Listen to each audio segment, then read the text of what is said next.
Hello, everyone, and welcome to the Clockwork Cantina, episode 116. I am one of your hosts, Josh Dino 2, and this is the other host of the show. I'm DT3. What's going on, everybody? What's What up? up, What up? guys? Thank you, Jake, for that long sub. Appreciate that.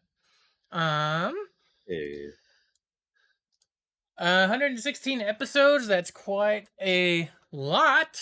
But I'm very happy that we have done this show so long, man. Having Daniel as a partner is like the best thing in the world because we just understand each other so well when we do this show a lot of the time, and yeah, always like support each other and stuff. And I was just thinking about that before we went live. I was thinking, you know what? I'm lucky I have a partner like Daniel. I was thinking about that earlier because Bob has sent me a message on something. She was asking me a question, or she's going to ask me a question on something, and it got me thinking about all these other things and like how if it wasn't for like the YouTube group Blind Wave, right? Like Daniel and I would have never met, we would never become friends, and we would never be doing this show, which is just amazing to me. crazy, So right? Daniel, thank you for being an awesome partner and friend. All these years now, because it's crazy, right? I Yeah, was just sitting dude. here It's thinking it's about that. it's it's. We've known each other. I think it. Well, later this year, it'll be like 6 years, right? Yeah. Like it's not quite there at six, but we're getting there. Mm-hmm. And yeah, it's crazy, man. It's because of those guys. A lot of people were able to meet up and know each other and form relationships and stuff, man. It's crazy, man. It's crazy. It really is. And I was just thinking about that earlier, and it got me feeling sentimental. I start crying on stream. But no, seriously, like I was seriously thinking about it earlier, and I was like, fuck, we've all known each other so long now. And it's something I Yeah, think dude. about. I don't think about it very often. But when I do, I think, God, I'm so lucky to have been in the right place at the right time to be a part of that community, make my own community, and be a part of Daniel's community and other of our streamer friends' communities as well. Um, and I was just thinking about that earlier. It made me super sentimental, and I was like, you know what? I'm gonna talk about it on the show because I try to think of something to talk about before we get to what we've been up to and stuff. So, that just kind of hit me, and I thought, let's talk about that a minute. So, Yeah, no, you're 100% right. Like you were saying, because of them, like other like groups started forming after that, right? But we all come from that. We all derive from that, yeah. or most of us, not everybody, but there's a good no, there's a good number of us that Hmm. like come from that, and then like everybody kind of splits off into their own little groups. But yeah, man, it all happened because of that almost 6 years ago for me. Yeah, it's It's crazy. I remember crazy. because I joined their Discord like summer 2016. And what's wild is I could have joined even sooner, but I was just like not at the time. Like I just Discord was a new thing, so I'm like what's this? Like Right. I had previously been on Discord. You want to know for what? I think the very first Discord I joined was there's this website for for Star Wars not Knights of the Republic, Star Wars Jedi Knight Jedi Academy mods called JK Hub, I think. Yeah. And I joined Discord because they had a server up, and I was like, oh, I'm into the modding stuff, so let me join their Discord. And then it's like I started seeing Blind Wave like I would watch their stuff, and they'd have like their Discord link in their description of their videos and stuff. I'm like, oh, I already have Discord for Jedi Academy, so let me see what's going on in the Blind Wave Discord because I watch their stuff and whatnot. So I was like, all right, let's check it out. And then yeah, dude, here we are, fucking 6 years later. All the stuff that we've managed to do and accomplish, and then all the memories and shit that we have now from then it's crazy. Yeah. And continue It to make really is. memories too going forward. Yeah. Like that's not going to stop anytime soon. At least for me, I know. But yeah, that's kind of like our opening monologue, I guess. If you guys notice, I'm more lit on this side. It's because I have the window open. It is hot. It is getting springtime. It is that time of the year. So I have the blind up, I have the window up, and I have the fan in because it's fucking hot. So Yeah, I I apologize have that to my have the lighting's fan. inconsistent. I have to have the fan because it's super hot, man. It's super hot today. It's super hot yesterday. It's been a crazy been a crazy past few days for the weather, man. It's just it's so damn hot, man. You- it's only like spring, but you think it's summer already because of how fucking hot it has been, dude. Hmm. It's insanity.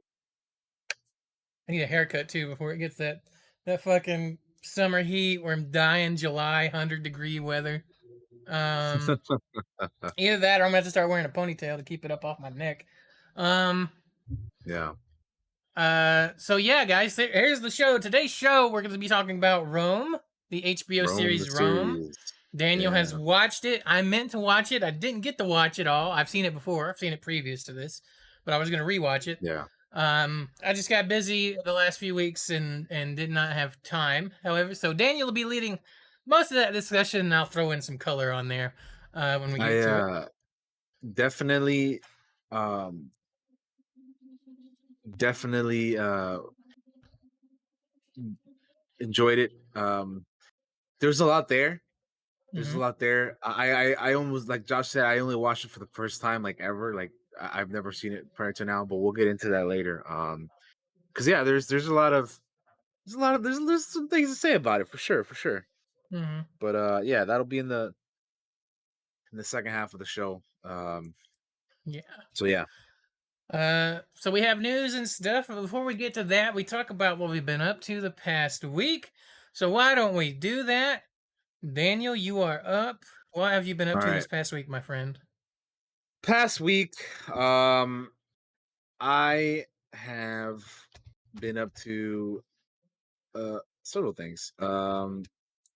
So for starters, I last Monday, not today, but last week we had the Batman added to HBO Max, and I of course rewatched it again because I legitimately love that movie. That movie is fantastic. It's gonna be tough like whenever we do another Batman ranking Hmm. like movies and stuff because I don't know where I'm gonna put that. I love that movie, but I don't know where I would put it.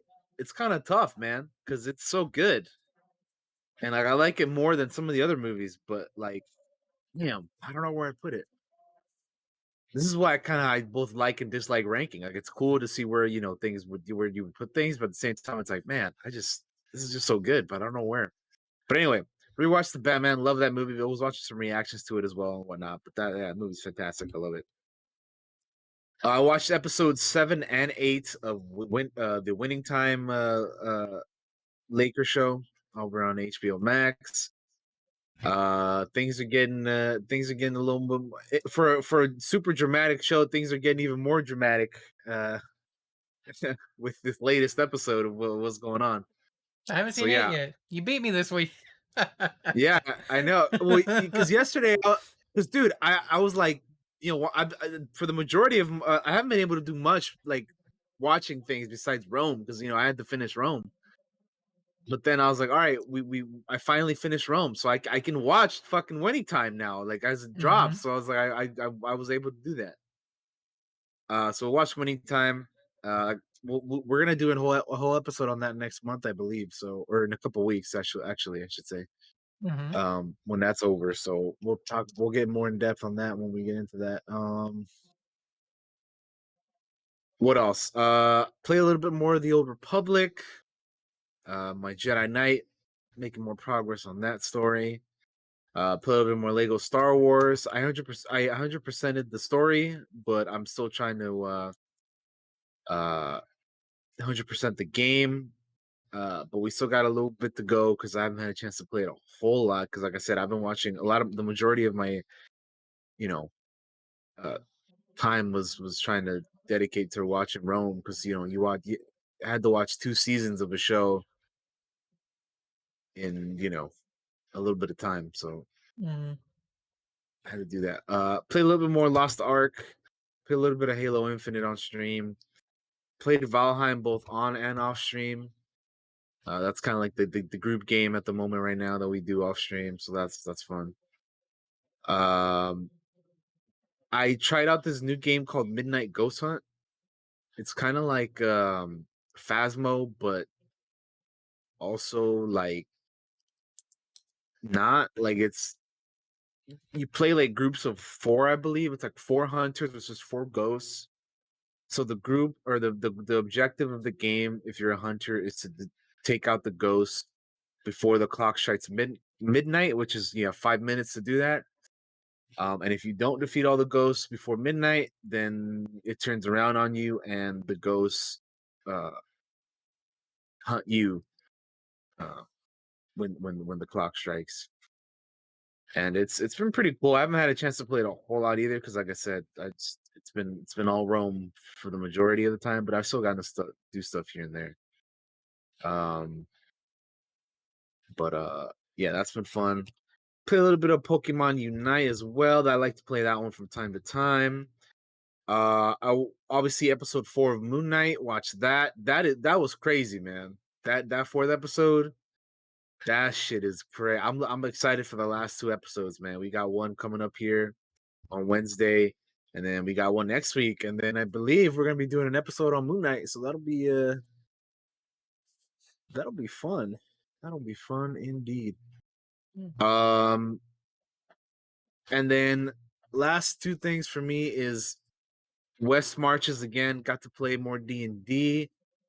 That was cool as always. Quite the interesting quest we had this time around. Um, and then finally, yesterday, uh, I got to try Korean barbecue for the first time, like at an actual like Korean barbecue restaurant or whatever.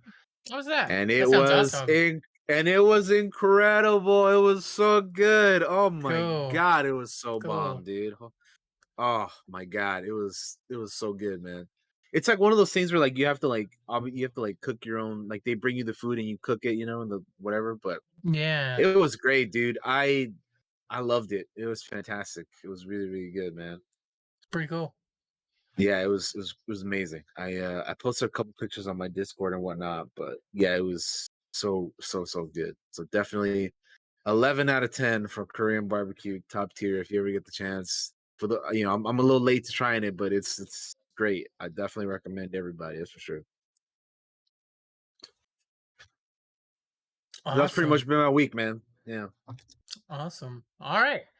My turn. I finished up my book. I think from last week I told you Hey. guys I was reading Marine Sniper 93 Confirmed Kills by Charles Henderson about Carlos Hathcock, one of the deadliest snipers probably in the world and in Vietnam for sure. And it kind of ends a little bittersweet because Carlos ends up getting horribly burned in a uh, like he gets blown up. Like they're in a like half track thing going down to do a mission, and he's riding with some other Marines, and they get blown up, and it lights on fire, and he ends up getting burned really bad. And he saves the life of a few fellow Marines. He throws them off the vehicles, and it's crazy because he's like, he gets off the tank and he's on fucking fire, right? And he doesn't even realize he's on fire, and a bunch of nearby Marines Damn. grab him and throw him in a nearby. There's some water nearby, and they throw him in the fucking water to put him out. Um, so he kind of goes through like kind of like a down period in his life where he's like recovering from that really bad, and it takes him a long time. It's covered in the book, a very long time to kind of recover from that. But he can never be like a sniper anymore. He can't even really do like competitive shooting anymore because that's what he was doing because he's so burned in his body, and they have to wear like these tight suits when they're doing shooting Hmm. competitions. And when he gets down in the position, like all his scars and everything, his burn scars, it all cracks open and he bleeds. Like Ow. there's numerous times That in the sounds book horrible, man. where he's like down there shooting, and he'll take off the suit and his shirt's just soaked red with blood. It's like real bad. Um, Fuck. Highly recommend the book. It's a good book if you're ever interested in any of that military type stuff. Check it out. Carlos is not a person that enjoys like having to take shooting, but like having to kill, having to take a life. But he does enjoy Yeah. the act of hunting and stalking and being like a sniper in the bush kind of deal. Yeah. So I remember you mentioned that last week too, yeah. yeah. So I completely read that book and I really enjoyed it. You can get it for $12 on Amazon if you want the Kindle version. That's the version I have. Um, you can also pick it up, I'm sure, at a bookstore if you have one nearby, or even a probably a used bookstore probably has a copy. So yeah, I finished that book. Moon Knight I watched, enjoyed the shit out of that last episode. It ends super crazy, so really cool. Cool Um, bananas. I bought some games because there's a bunch of stuff on sale, and I was like, you know what, let's check out some of these. So Oh, what'd you get? I picked up a few things that I'd seen Oh Cole wait, play. Hidden Deep is one thing that I picked up, which is like I yeah, what you gonna say? no, sorry. I know one of the ones that you got because I actually was watching you play it a little bit. The one that looked like Yeah, Elite Dangerous was like X4 or something like that. What's it called? yes, X4 Foundations. I forgot to put that on my notes, but yeah, I bought the Humble There Bundle. you They have go. a Humble Oh Bundle. well, that's the one Um, that I thought. But yeah, you have more apparently. So go ahead. Which no, ones? yeah, What yeah, else did no. you get? Well, I'm glad you brought up X4 because I did forget to put it on my notes. But I'll talk about X4 for a second, which is like Elite Dangerous. It's kind of like I haven't played a lot of it because I just got it, and the controls are really complicated. At least on mouse and keyboard. I need to try it with my joystick stuff. Um, Gotcha. uh, it's $18. You get that and a bunch of other stuff. I think you get a DLC that goes with it on Humble Bundle. It's cool. Cool. The tagline is that you can fly any ship in that game, including the giant capital Nice. ships. Um, so I do want to try more of that. So yeah, I did play X4. I bought Hidden Well, Deep.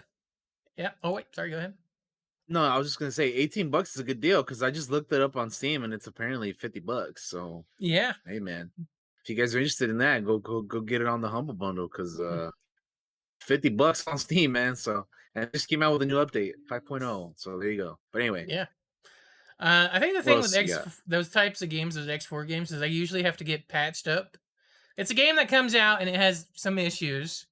And then as they continue like fixing it up, hello Paula in the chat. Thank you for the burger drop. But yeah, the next thing I bought was Hidden Deep, and I streamed a bit of Yeah, that on Discord one night, and Paula was like, "Nope, I'm not gonna watch you play that," because I got eaten by Hidden a giant Deep. worm.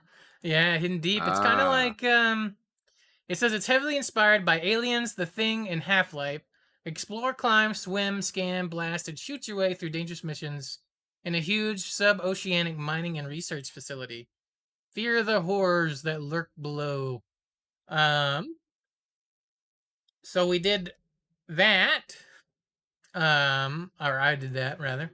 And played. I only played like I played an hour of it, and I switched out to something else. I bought Phoenix Point, which is like XCOM.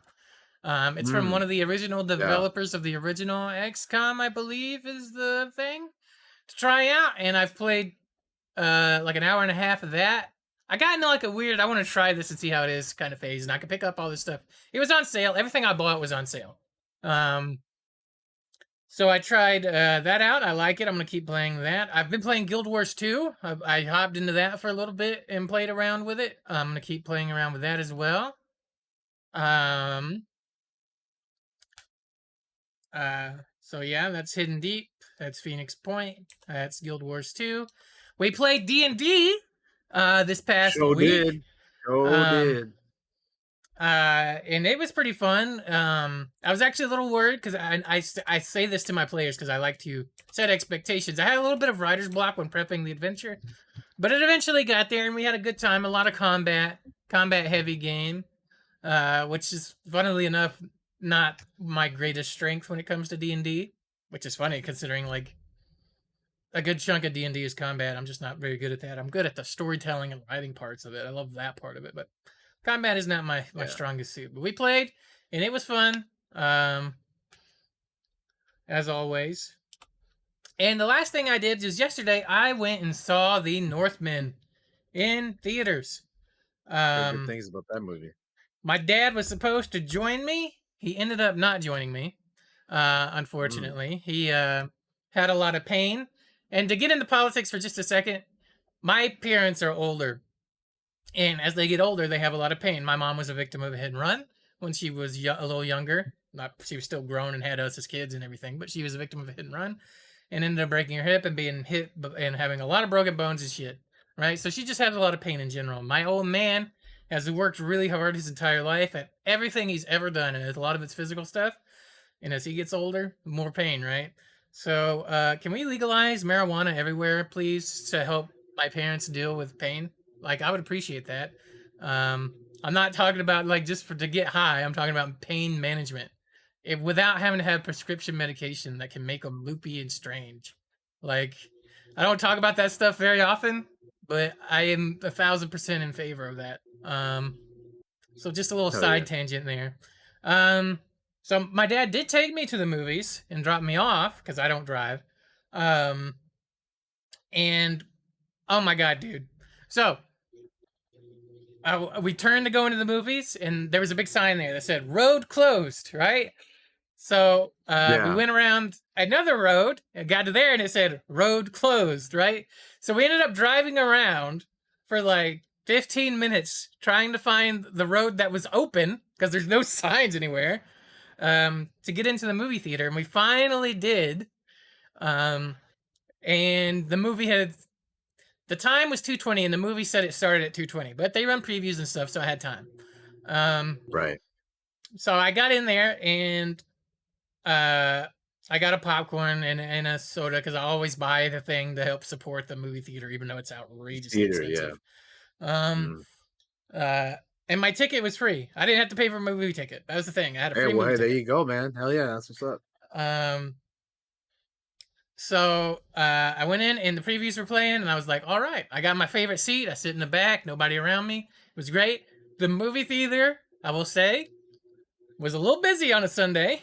I was surprised because the last few times I've gone, there's been nobody there. However, there were a lot of kids there, and I think they were there to see that animated movie, Bad Guys or whatever. Apparently, that's very popular right now for the kids. So there were a lot of kids and a lot of Apparently, it grandparents. is. Yeah.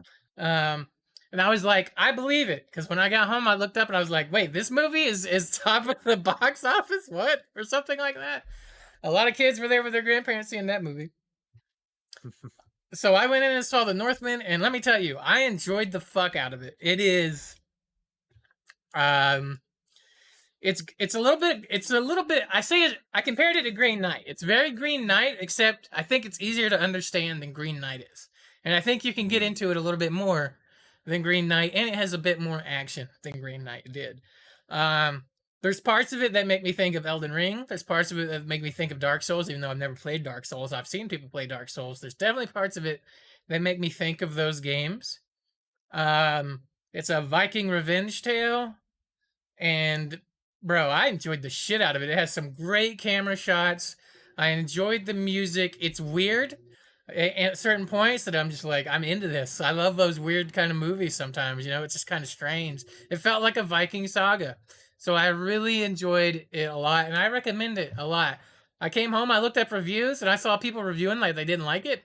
And that is totally fine if you don't like it. I do not think this movie is for everybody. When I was sitting there, this is going to sound bad.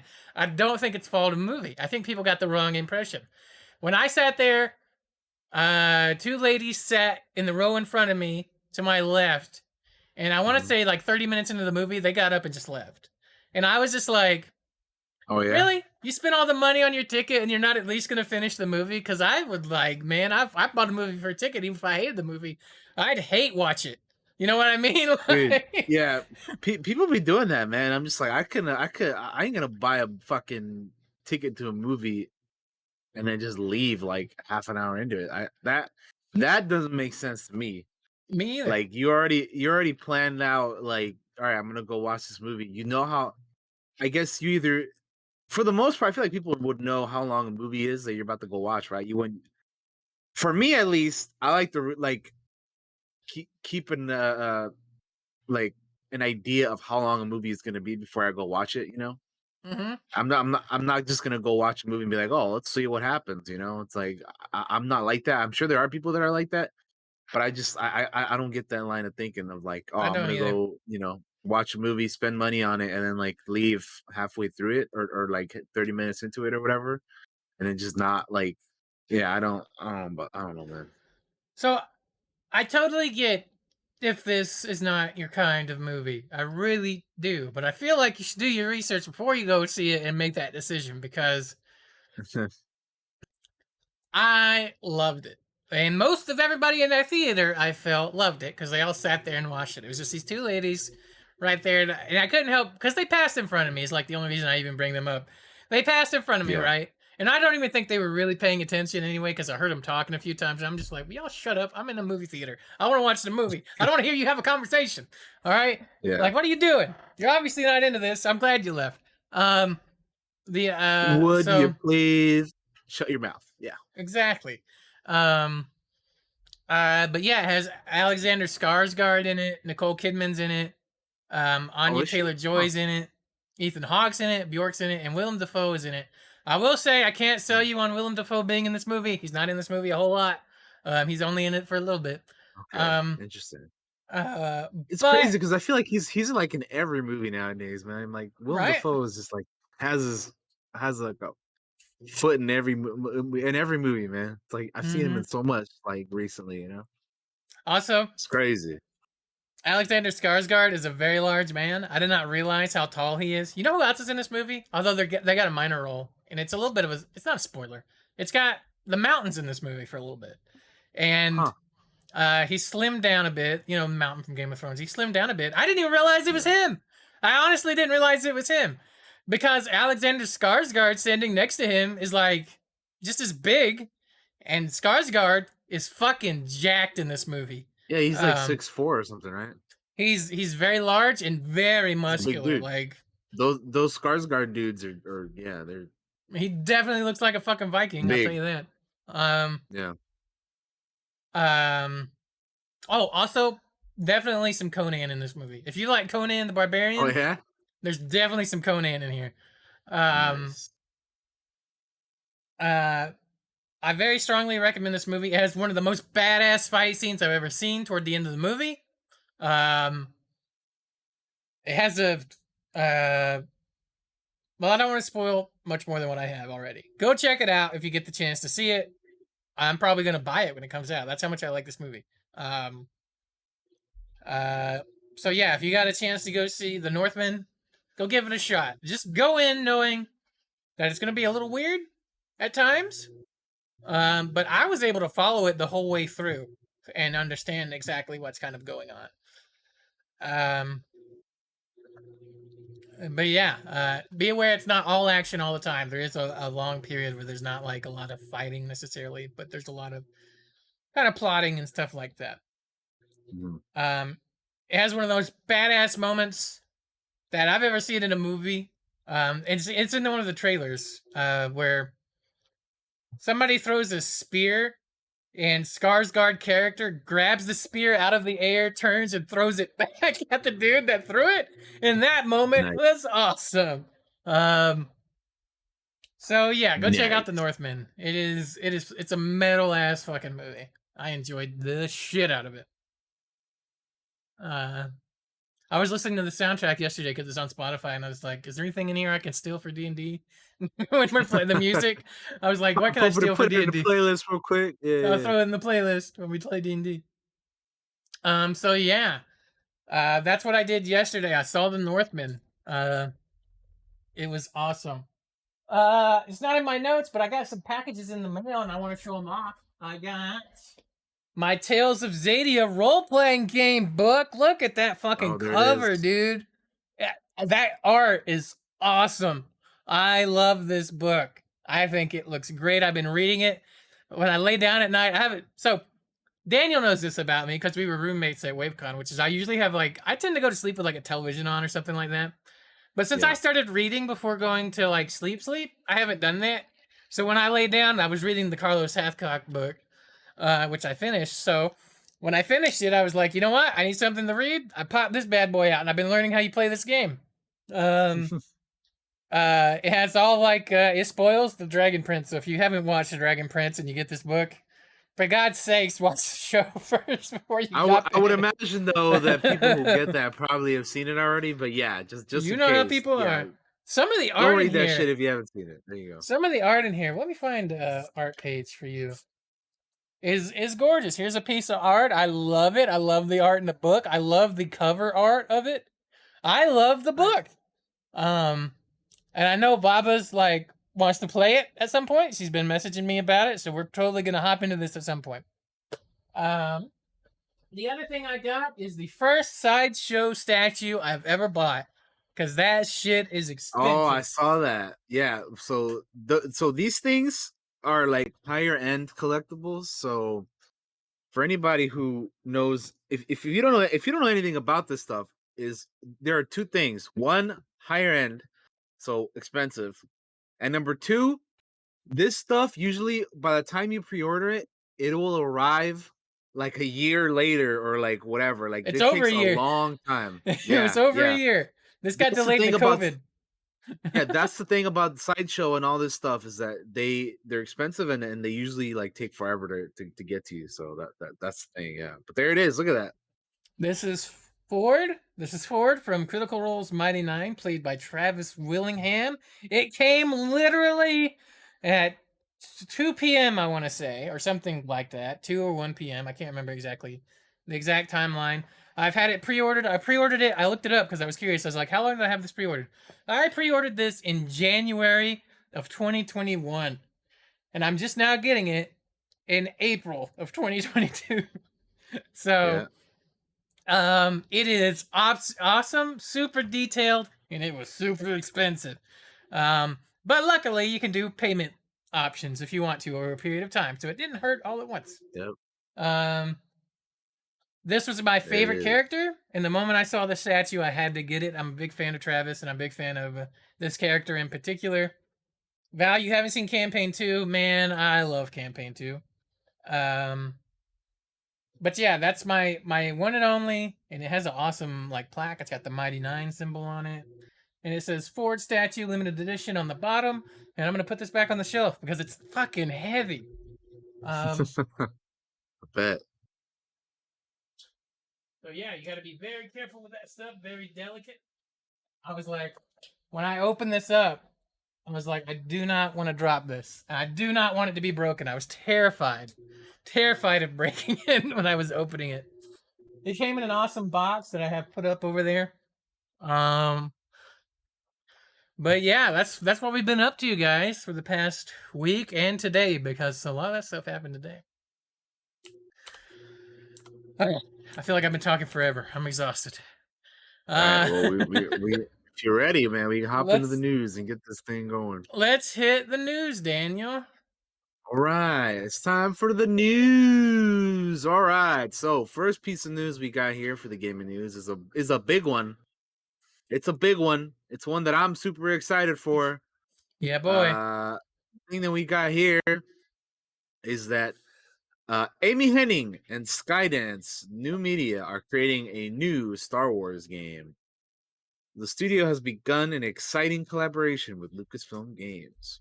A new Star Wars adventure is on the way from one of gaming's most acclaimed creators. Skydance New Media today announced a collaboration with Lucasfilm Games to develop and produce a narrative-driven action adventure game featuring an original story in the Star Wars galaxy. Helming Skydance New Media is award-winning writer and director Amy Hennig, a game industry legend whose credits include the blockbuster series Legacy of Kain, Jack and Daxter, and Uncharted. Um, I've often described how seeing Star Wars in 1977 essentially rewired my 12-year-old brain, shaping my creative life and future, said Henning, president of Skydance Media. I'm elated to be working with Lucasfilm Games again to tell interactive stories in this galaxy that I love. Um, so Skydance was formed in 2019, uh, but the reason why this is so exciting is because obviously Amy Hennig is great. We love stuff she's done, but they she originally was going to be doing a game a few years back, which was called Project Ragtag. I don't know who remembers that. I'm sure a lot I of people do. do, but Project Ragtag was going to be kind of like a heist uh, story that after A New Hope, before The Empire Strikes Back, there was going to be like a group of people you could play as, and seemed very very cool. Like I like the idea when it was first you know I don't want to say presented because we never officially really you know got anything official. It was just like here's what's going on with it, and Yeah. it was just always just like the rumors and stuff, but A lot of the apparently info we got that's was what it was like going to be after it about. was like Yeah, it canceled, was like after it was 'cause canceled. Yeah. yeah. But I also was reading somewhere something that they may be bringing that back, or at least elements from that, into this new story that they're going to be telling, which I would be all for because I am down for that. I I thought that the whole idea for that, the brag tag was cool. I Mhm. like the time period in between episode 4 and 5. I think that's a pretty there's a 3-year gap in there where you could do a lot of stuff. I mean, just think about like the Clone Wars show. There was 7 or you know, it's how yeah, 7 seasons of a show, and the Clone Wars only takes place, it's a 3-year gap. So with all the stuff they were able to do in that, I mean, there's plenty of stuff they can do between the 3-year gap of A New Hope and Empire. So uh yeah, there's a lot that can be done. So I'm excited to see them do more stuff in that time period, and I'm excited to see Amy Henning finally get a chance to work on this, because we were denied that opportunity uh earlier in the past. So yeah, this is nothing but good news, man. This just excites me because we have, how many I was saying this the other day when this like news dropped, but you know how many Star Wars games we have in like development right now? It's crazy, man. It's It's quite a insane. few. I love it. It's a Yeah, so lot, and which is what we we have wanted. Yeah. yeah, like for the past 10 years, like fucking EA, dude, just stagnated everything, man. Now we gotta wait till all, this is all done. But like It's the coming. future right now is pretty exciting, man. So we Oh, yeah. have this game right now, right? That we just talked about, newly Mhm. announced. We have Star Wars Hunters, which is coming out. That's the one we've talked about in the past as well. That'll be on the Switch. It's kind of like the arena fighter one. We have the KOTOR remake coming from Aspyr. We have Jedi Fallen Order 2 from Respawn. We have an untitled FPS game from Respawn. We have the untitled strategy game from Respawn and Bit Reactor. Yes. That I'm super We excited have for. the open world game from Ubisoft and Massive. We have Star Wars Eclipse from Quantic Dream. So that's a lot of stuff, man. We got all that coming, dude. Like it's an exciting time, dude. It's an exciting It time. I is. hope that some of the stuff gets like we get more information on more of the future of the game stuff at Celebration, which is in about a month from now, which I will be at. So I'm Yeah, definitely boy. excited for that. 'Cause I'm gonna be there, baby. We're gonna have boots on the Uh ground, boys and girls. It's gonna be we awesome. sure will. We sure will. And then when we get back, or when I get back from that, what we're gonna do an episode on that, because I'm sure there's gonna be a lot to talk about. So Mhm. I'll be there, and I'm gonna try to look at all that I can. So and we'll definitely have a lot to talk about either way, though. But yeah, so I'm excited. I'm excited for Amy Henning and Skydance working on this game, and just the I'm glad future of she's Star getting Wars another games. chance, So, man. Amy, yeah, dude. we've talked about Amy and Jade Raymond on the Jade Raymond, show, yeah, and a lot. I'm glad that Amy is getting her shot. Jade is getting her shot again as well with projects. Um, but I'm really glad that Amy's gonna get like Star Wars. Obviously she cared about it. Um, Yeah, when everything started reaching out, I assumed like there was some reach out, like, well, yeah, Amy Hennig, man, she had a good idea a few years ago, but right. everything at that time was volatile. Let's bring her back. So I'm kind of curious. I would love to see like how that. I hope somebody asked the question, how did you get reconnected again? After all this time and stuff like that. I would love to see Mhm. the answer to that. Yeah, But I am excited for the future of Star Wars games. so Um, it's exciting times, man. For a while there, it was just like, man, we had, like you said, we had nothing but like whatever EA was giving us, and like what they. I don't want to completely shit on what they gave us, because I enjoyed the games that they gave us, but it's just like too few and not a whole lot of variety. You know what I mean? That's like the biggest mhm. issue with what happened. But yeah, anyway, I'm glad we're gonna be within the next several years. We're gonna be moving past that, because the contract with EA expires next year, like officially. Like So we're definitely gonna be start hearing about more stuff coming soon, which I'm excited about. So hell yeah. Hell yeah. So next up, uh, I know a whole lot of people don't play this game anymore, but I like to jump into it every time they add a new things to it. So with all this Thor: Love and Thunder hype going around right now, the Marvel Avengers game is like, you know what? We're gonna make Jane Foster the next playable hero. Cause why not, right? You gotta keep that synergy going, right? From the movies to the game, I guess. So that's what they're gonna be. That's what they're gonna be adding. That'll be the next. That'll be the next hero to the game. So she will be the first new addition since Spider-Man, the PlayStation exclusive hero, released last summer for the War for Wakanda expansion, which also brought Black Panther into the fold. Um, for when to expect Jane, Crystal Dynamics said sometime after the 2.5 update, which will be released sometime after the 2.4 update next month. Uh, Beyond the 2.5 update, they'll be coming back with specifics on timing later. But they will introduce the Mighty Thor for all platforms. Um, which I imagine she's just gonna play pretty much the same as Thor. Like anytime they release, like whenever they did Hawkeye and Kate Bishop, they kind of played almost the same, but just a little slight different. So I don't know. I again, not a whole lot of people play this game anymore, but I like to just I don't know. I like to just try out the new characters because why not? I mean, I still had it installed or whatever. Yeah, what's next? War Machine, right? Yeah, I don't know. Yeah, but that's the thing though, Majin. That they, like I said, they've already like Kate Bishop, Hawkeye. They, I guess it's like less work for them to like include some a character that has a similar skill set to somebody already in the game. But I get you. I don't know. It'd be nice if they had more variety. Like I know people were like wanting like Doctor Strange and Scarlet Witch and Ant-Man and stuff to be included in the game forever ago, but they're still not in there. So I don't know.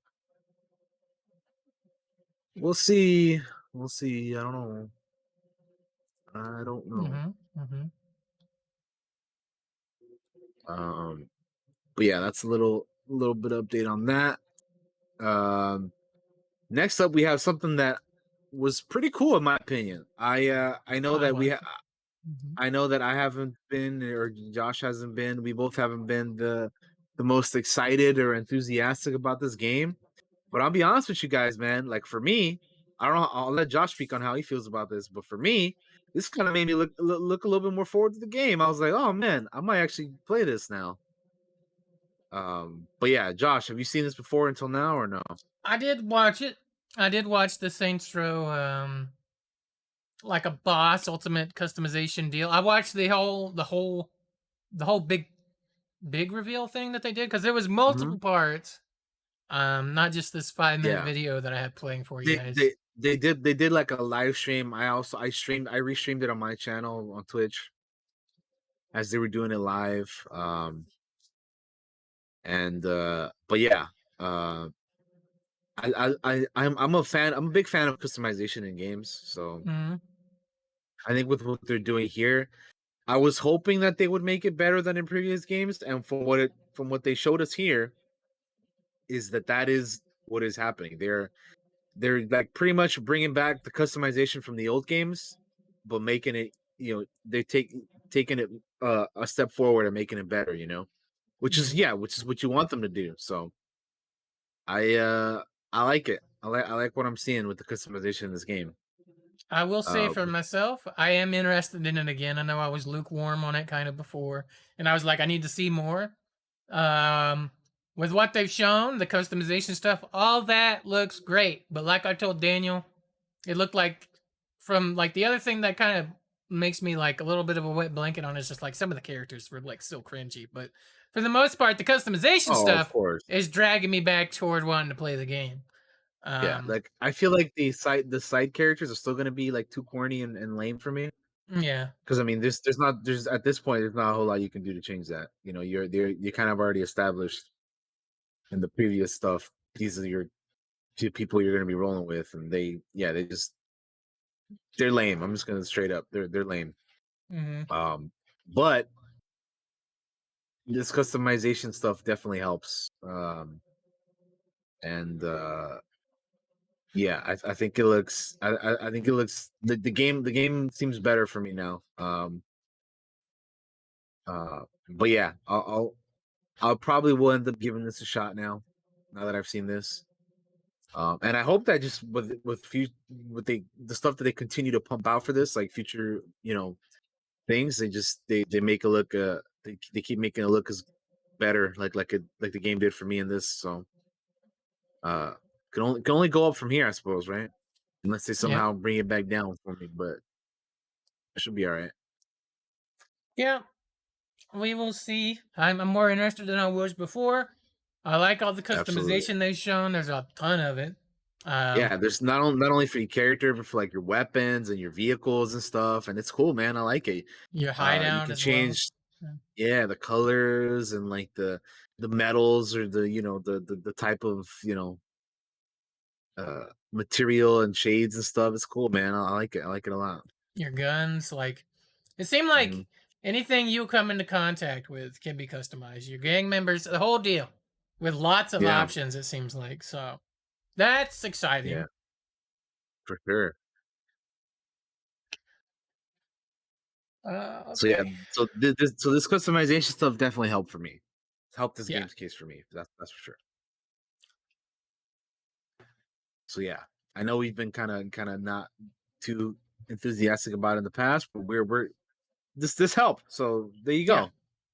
go. It's not always all bad until the end, True. which is a good thing. But yeah, we'll have to keep Keep on watching watching. stuff they keep pumping out, and I'll definitely be keeping an eye on it. That's for sure. But yeah, looks good. Um, Okay. alrighty. Ne- Next after that, Next up, we have the D&D Direct, which I watched all of it from beginning to end. Daniel, did you watch? Did you watch it or not? this I did not watch, so all this is gonna be news to me. All right, so we have a few things here. The first announcement was Spelljammer's coming back, y'all. It's getting rebooted. So, Daniel, you know how you love Treasure Planet. Sir, may I Mhm. invite you to the land of Spelljammer? So, Daniel, if you click that first link down there that says Spelljammer Reboot, looks unlike any other 5th edition adventure we've seen so far. There's a video that we can Indeed, watch. It's a little bit of check it like a out. little trailer. If you want to count us down on it, that way we're synced up. Please do. I sure will. All right, 3, 2, 1, play. Oh, already off the bat, dude. Treasure Planet as fuck. Oh man, they got a Voyage song too. far in skies unknown, by seeking treasure unforetold. And from the stars and darkness deep, I find my way back home. Damn. To the wind our caution's thrown, adventures high, our wills are stone. We've journeyed seeking treasure bright, and now we sail for home. Home. Home.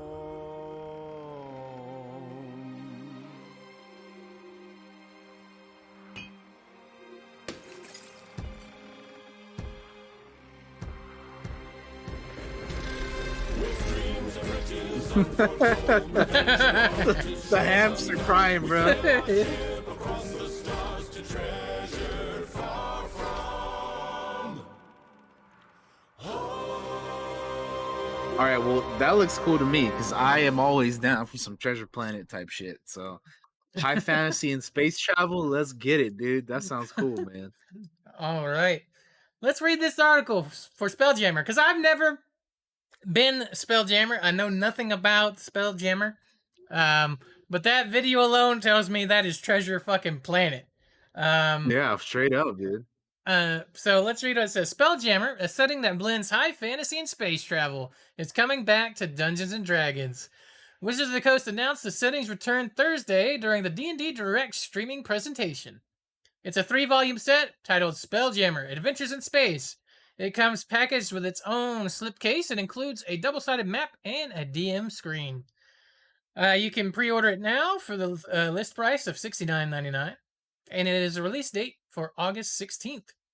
Spelljammer was first introduced in 1989, also as a box set titled Spelljammer: Adventures in Space, written by Jeff Grubb.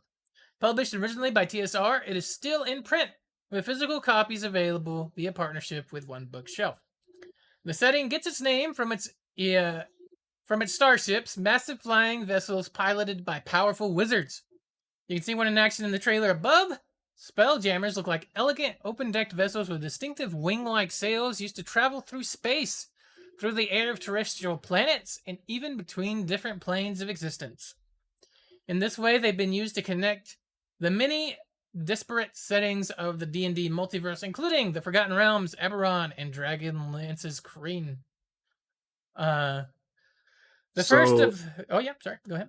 no, just really quick. I clicked on the link there for the Amazon link, Mm-hmm. and like yeah, it comes like you were saying the DM screen and the books and stuff and everything. Dude, that map looks sick, man. I was like, this is a cool looking map. The Rock of Brawl, and it's so cool, man. It's got like the docks and the city and everything. I'm like, oh, this is really cool, man. It definitely Josh, would be a thing on my shelf. add this onto the list of the other games we were talking about the other day, like the Sky Raiders of Abarax and the Blade Runner game and the Avatar game that we're looking forward to. Add this one on there, man. I definitely want to play this at some point. This looks cool, man. And I feel like it's reasonably priced. You get 3 books, the map, and the DM screen, and all that. $70. I feel like that's reasonable.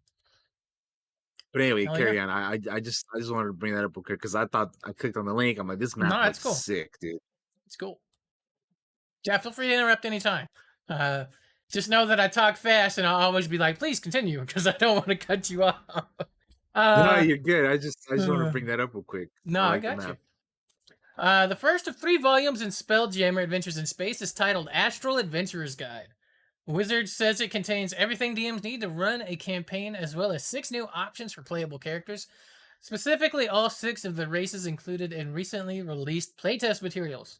That includes the industrious Autonote, the bipedal hippo-like Gif?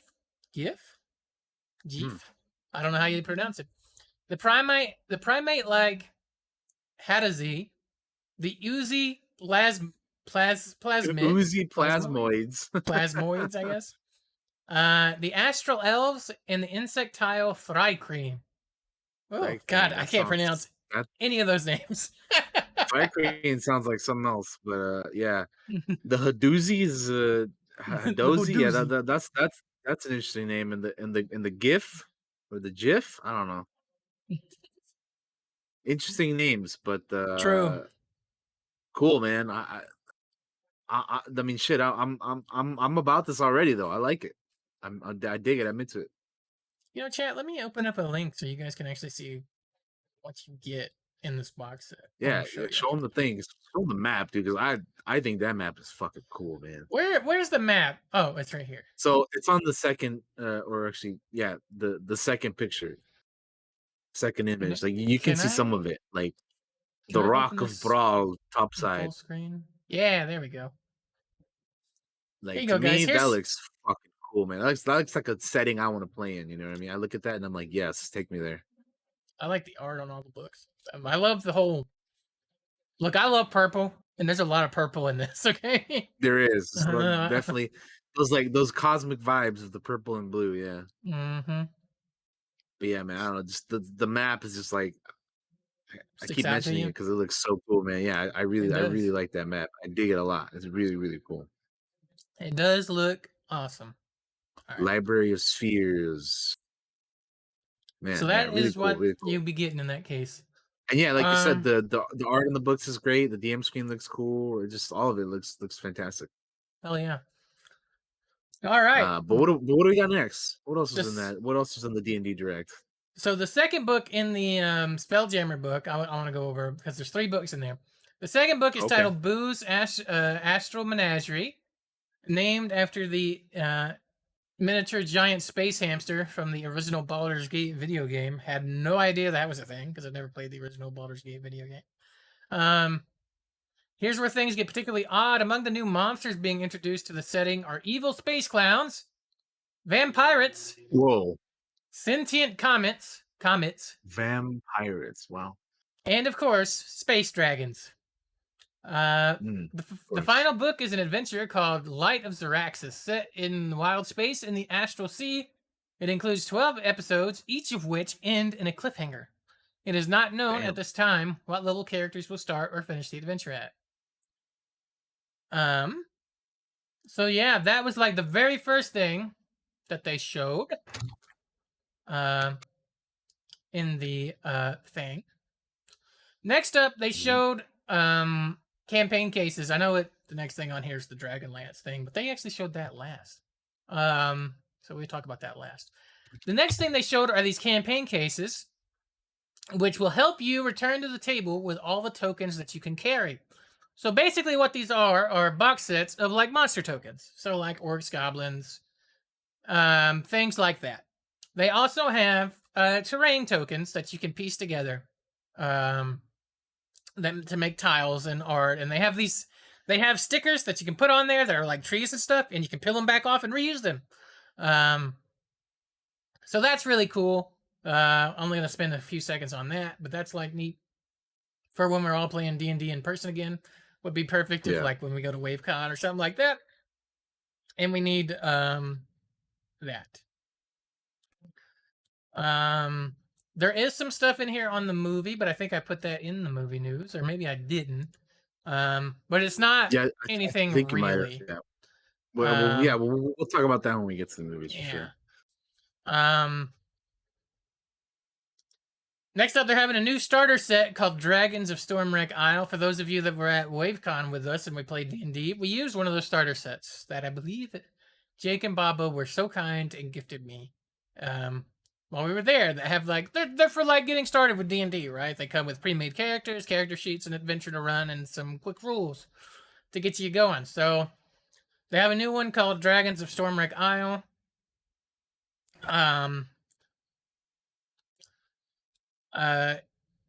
It's only $20. It's an introductory into D&D. It's great for just getting started with the game. Looks cool. I think I'll show you. I can show you guys the art for it really quick. It's just that right there, really quick. Also, I just realized that I have the wrong news thing set. So let me fix that really quick. We are not in TV news. We are in gaming news. I don't know when that got mixed up. Oh, That is at the gaming nose. Mistakes happen, guys. Maybe I hit it by accident. We're still in gaming news though. So yeah. Next up, there was. Oh, they showed off one of the new adventure books called The Radiant Citadel. I don't know very much about it. To be honest with you, because I don't keep up with a lot of products that are coming. I think it's a book full of like adventures. So let's read what it says. It says, Witches of the Coast revealed a number of new adventures coming to Journeys Through the Radiant Citadel, Dungeons & Dragons, new adventure-packed anthology book, exclusively featuring the work of people of color. During Thursday's D&D Direct livestream, designer and project co-leads Ajit George and Wesley Schneider introduced players to 3 of those adventures, which include a vibrant Dungeons and Dragons take on Mexico's Day of the Dead, which they have some art. They have some artwork here for. It looks pretty fucking dope to me. Check that out. That's neat. What's up right there, man? Georgia Snyder teased the Wages of Ice, a 5th level adventure that features gorgeous pastels and is evocative of the Caribbean and its people. They also teased Orchids of the Invisible Mountain, a 14th level adventure that was described as plane spanning from the mystery and majesty of the Feywild to the realm of madness known as the Far Realm. In Orchids of the Invisible Mountain, players will face a brand new monster, the Whistler, described as a far realm entity that's going to horrify parties. Finally, there's the Fiend of Hollow Mind, a 4th level adventure.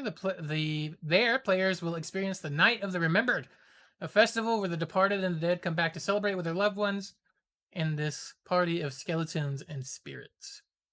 Those 3 adventures join the previously announced starter adventure, Salted Legacy, which was inspired by the first generation American experience and written in blood, described by its creator as an homage to the Black experience in the southern United States. Journeys through the Radiant Citadel will bring 13 new adventures and 16 new locations to players when it launches in stores and online starting June 21st. And then the very last thing, I may be missing things, guys. I'll be honest with you, this article's a little hard to follow because they have it posted kind of strange. Is D&D's Dragonlance is back with a new adventure and a battle game. But the main reason I wanted to talk about this one, Daniel, if you'll open this up, it has a video too, and we should watch it because I feel like this video is actually pretty cool and got me kind of hyped a little bit. So if you open D&D's Dragonlance is back with a new adventure article there, Daniel, and you want to count us down, we will watch this with everybody. I will indeed. Let's count it down. All right. 3, 2, 1, play. I often wonder why we fight. With all the evil forces that plague this land, the odds feel insurmountable. Our enemies are savage, cruel, and relentless.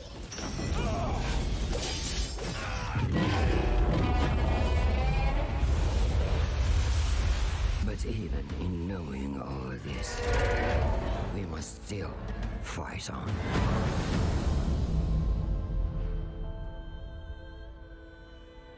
Not for victory. Not for kings. Not even for glory.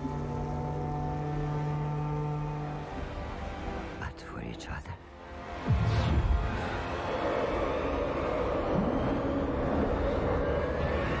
All right, Dragonlance. There you go, man.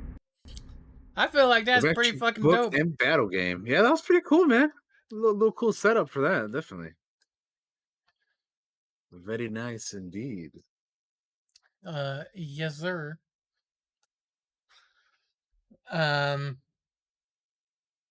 So yeah, that's Dragonlance was originally created by Laura and Tracy Hickman.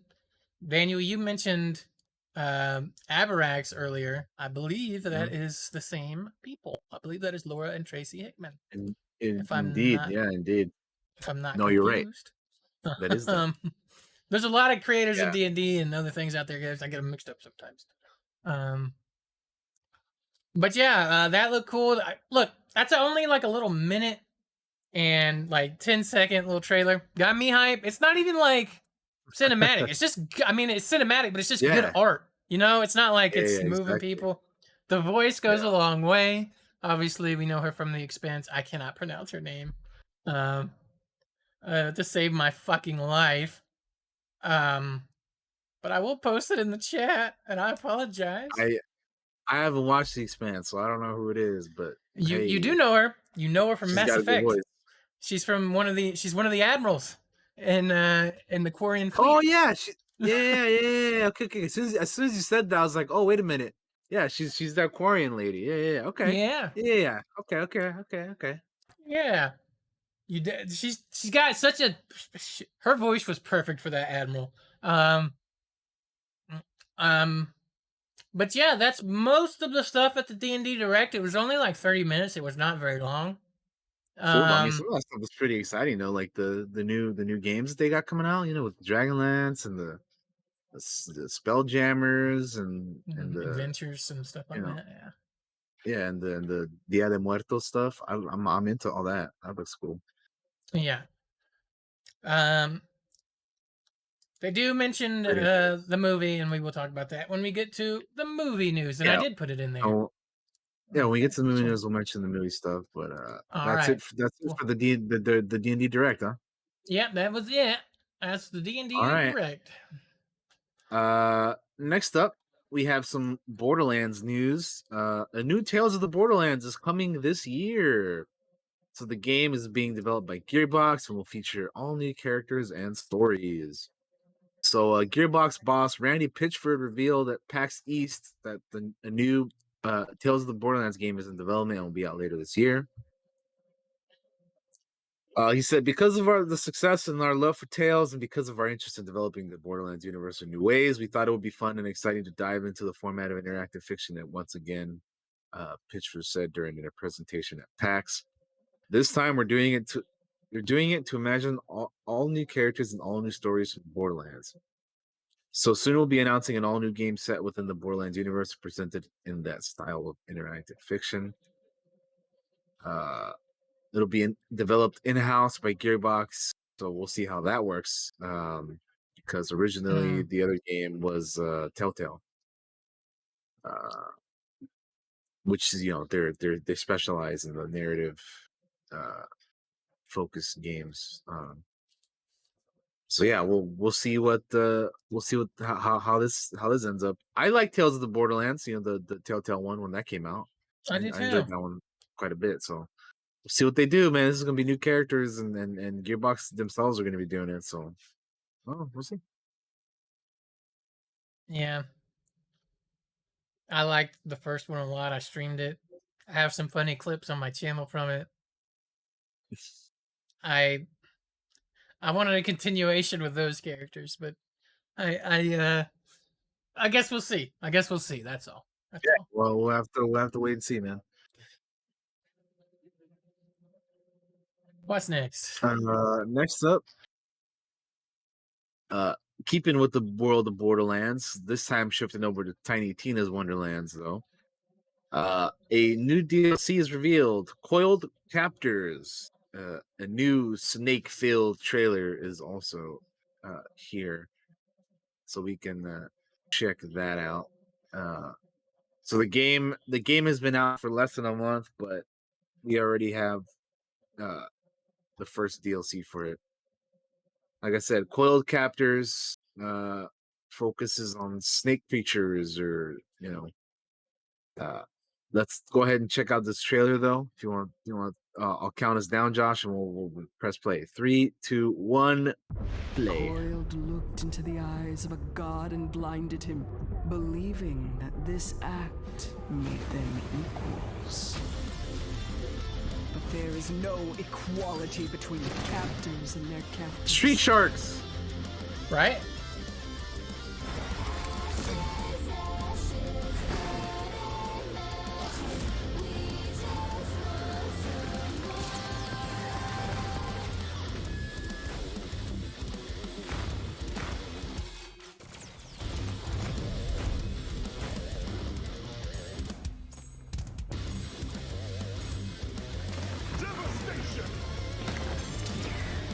But one thing is certain.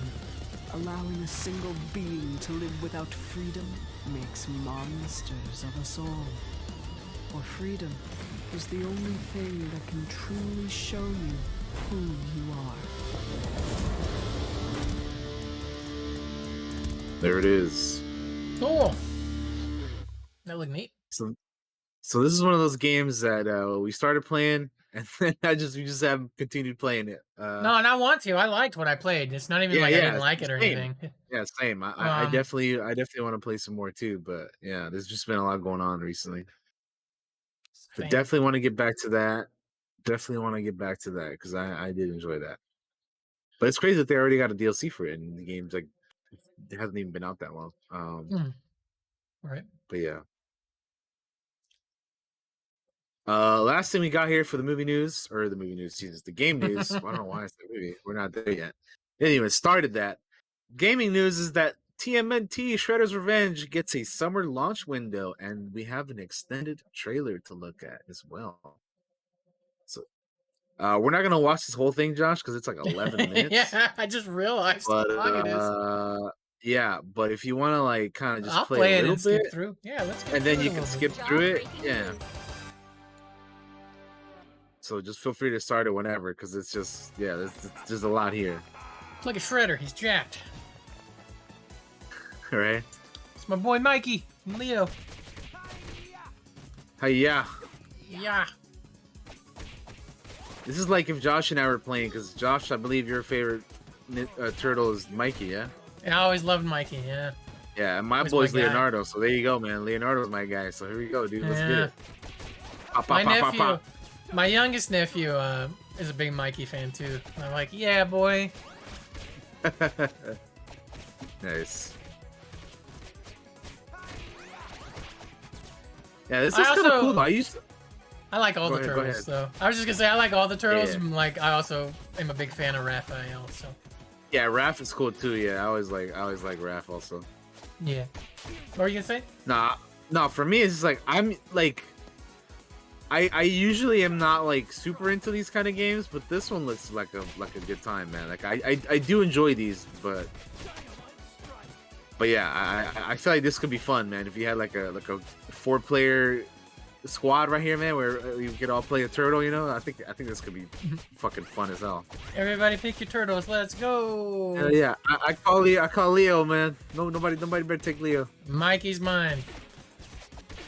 It's like the remember when we were all playing the D&D thing? Me, you, Majin, and Maggie. Yeah, and Maggie. Yeah. Yeah. That was fun, dude. I like that. That little short D&D game. Yeah. Mhm. I forget what it was called, but any- that one was cool, I don't think man. I've played anything since that. Yeah, I think it's the same for me.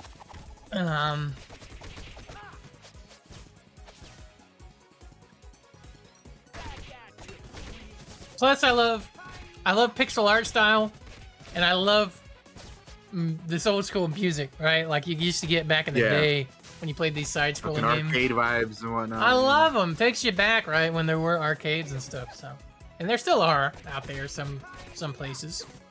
Hi-ya. Dang, Mikey threw that sumbitch at the screen. Look at that pizza. That's a video game Oh, pizza, man. but I would eat that. Just saying. Right? I was like, damn, I want some pizza now. I would eat those pixels if it was in front of me.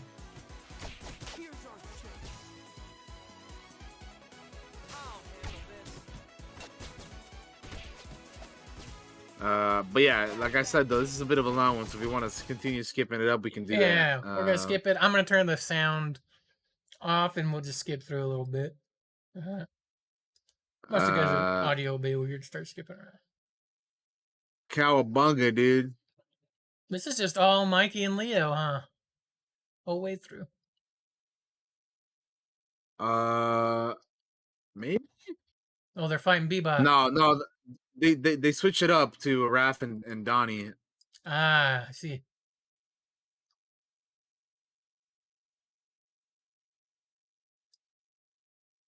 To take There you down go. Rocksteady. There you go. Get a little bit of Raph and my Donnie gameplay. Yeah. Get them, boys. Yeah, this looks fun though, man. And the music, yeah. No. Hell yeah, dude.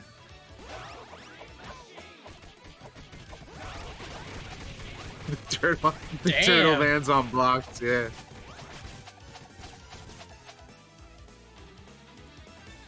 Super attack. I want to see that. I want to see that. Come on, use it. There you go. Nice. You hit him with the fucking with the suplex. Very nice. Yeah, I'm into this, man. I usually like don't play these games too often, but this I'm into. I Yeah. dig it. I like it. I'd play. There's 2 IPs that will get me to play this. 1, Ninja Turtles. 2, I fucking play Power Ranger games like this if they had one, you know.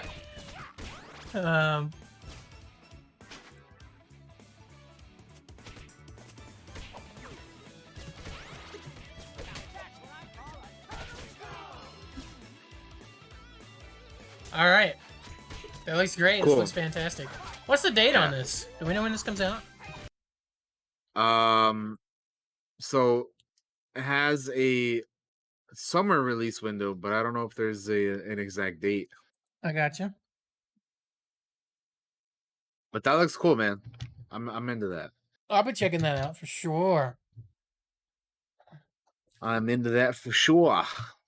But that'll do it for our gaming news. Unless you got anything else to quickly add in here, man, before we move on to TV news. The rest of our news here should be pretty quick. Like I got two things, which basically leads into one thing for TV, and then like a few things for the movie, and that's it. Let me double check the games because I haven't been looking while we've been talking. So let's just see if anything I dropped. feel like I feel like the gaming news usually is what we got the most of. For those of you that are going to be like, you missed all the Blizzard stuff, we didn't miss it. We just don't put it in the news because we don't talk about them on this show unless you want me to rant about it for like 60 years. yeah. If you want to hear Josh talk about them, then so I just want to acknowledge we are aware of Blizzard news. We are not putting Blizzard news in here. Yeah, I kind of like the whole Overwatch 2 stuff is happening, which like part of me is like, man, I wish they weren't shitty so I could have signed up for the beta and played it because I do like Overwatch, but I just haven't. Same I for World of really, Warcraft stuff. haven't really cared enough to look into that and keep up with it. So yeah. So yeah, that's why that's not in here, guys. Yep. I just don't want to be negative on the show unless we absolutely have to. So, other than that, the Dune Spice Wars game enters early access tomorrow. That's the thing that's going to be cool. tomorrow. I'm going to check that out. I will probably talk about it on next week's podcast. There's some early reviews out there from IGN and stuff, so go check those out. Interesting. Other than that, we can move right along to television news. All right. If you want to. TV news, which is gonna be like very quick because I only have two things on here, but they're both on the same thing. So I got you. Yeah, we'll get through that pretty quickly, I would say. But yeah, so first thing we got here is the Natalie Holt is going to be scoring Obi-Wan Kenobi, the series. And because of that, she becomes the first woman to score a live action Star Wars project. So pretty cool. Congrats to her. Natalie Holt, if you guys don't recall the name or don't know the name, she was the woman who scored the Loki series themes and scores as well. So she has some experience with that stuff. So she previously did Loki, like I said. Now she'll be doing the Obi-Wan Kenobi series, which for me personally, I like the Loki stuff, but there wasn't anything that really stood out for me. So I'll be curious to see, what she does with the Obi-Wan stuff. I do know that the main theme for the Obi-Wan Kenobi series is done by John Williams, because he's like, yo, I want to do a theme for Obi-Wan, because I never really got a chance to do that in the original trilogy. So John Williams is like, yo, let me write a score for my boy Benny real quick, right? And you don't say no to that man. You would never say no to that genius. Hell no. Never. I would let him do whatever he wanted. I wouldn't tell him like, yo, can you please do this? Like I wouldn't ask him to, but if he was like, yo, I want to do some stuff, I'd be like, dude, do whatever you want. I love you and your music. So please, by all means, do whatever you want to do, man. But yeah, another thing that I kind of looked up her IMDb real quick. Another thing that I watched that she did was Nightfall. I don't know if you ever watched that, Josh, but I like Nightfall. And that was pretty cool. Yeah, Nightfall was the I believe it was on the History Channel.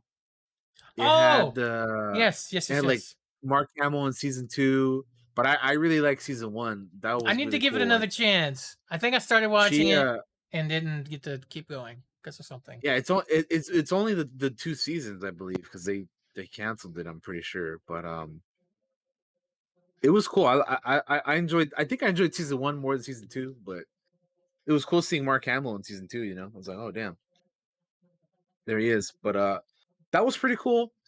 But yeah, so I've seen that she scored. I've seen Loki. I'm excited for the Obi-Wan Kenobi, and she's also going to be scoring the Batgirl movie, so that's cool. So Yeah. she's up and coming, man. She's doing some stuff. So good for her, man. But yeah, I'm excited to see what she does with this. I'm excited to hear John Williams' Obi-Wan theme and to hear the rest of her music for this. So she also described John Williams' theme as reflective and just entirely appropriate for the series. It's wistful, but there's an element of hope to it. It's doing something new, and I think people are going to be really blown away by it. So she's a fan of John Williams' theme for Obi-Wan. Yeah, so I'm excited to see what they both bring here because I like Josh as well. We're both big scores and soundtrack guys. Like I have, for me, I can say that I have like a dedicated uh score slash soundtrack playlist on Spotify where I just put like music for like video games, movies, TV shows that I like that are like scores into all one playlist. Except for That's right. Star Wars, because like I have there's so much Star Wars music that I put into its own playlist. I have Yeah. like an entirely dedicated Star Wars playlist, but like for everything else, I have it in its own like score slash soundtrack Bro, playlist, and it's where D&D it's music fun, comes man. from, baby. Hell yeah. Yeah, I love it. So yeah, I'm super excited to hear what they came up with. So yeah. Hell yeah. Continuing on with Obi-Wan news, we have 3 new exclusive images that were released today. Ooh.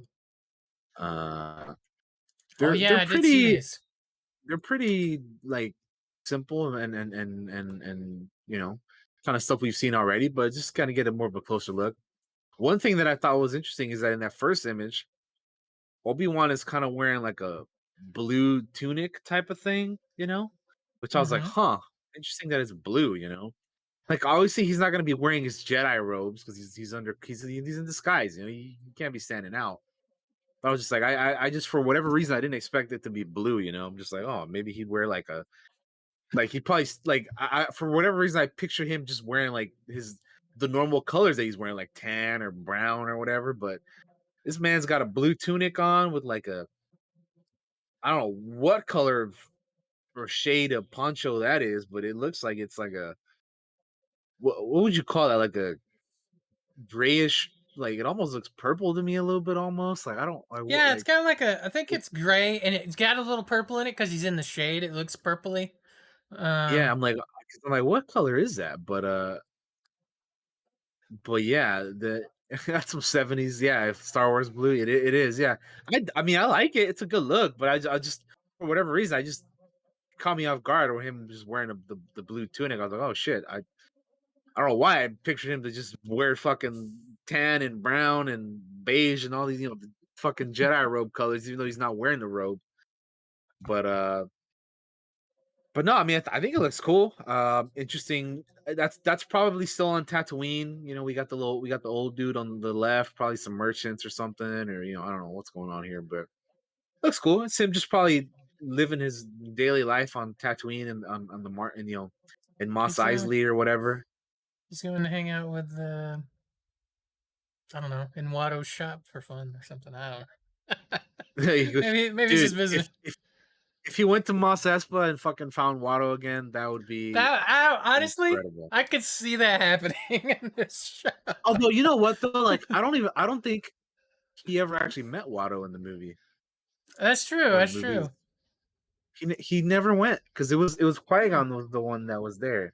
That's right. But hey, man, if they managed to meet somehow, I know people like with these new Star Wars shows are like, oh, I don't want to see cameos just to have cameos, and part of me is like, I get that, but also I'm like, dude, I want to see Dexter Jester again. I want to see fucking like how funny would it be if fucking Elan Sleaze Bagano, the dude who's like, he's trying to sell him death sticks in the fucking Outlander Club in episode 2 showed up again, bro.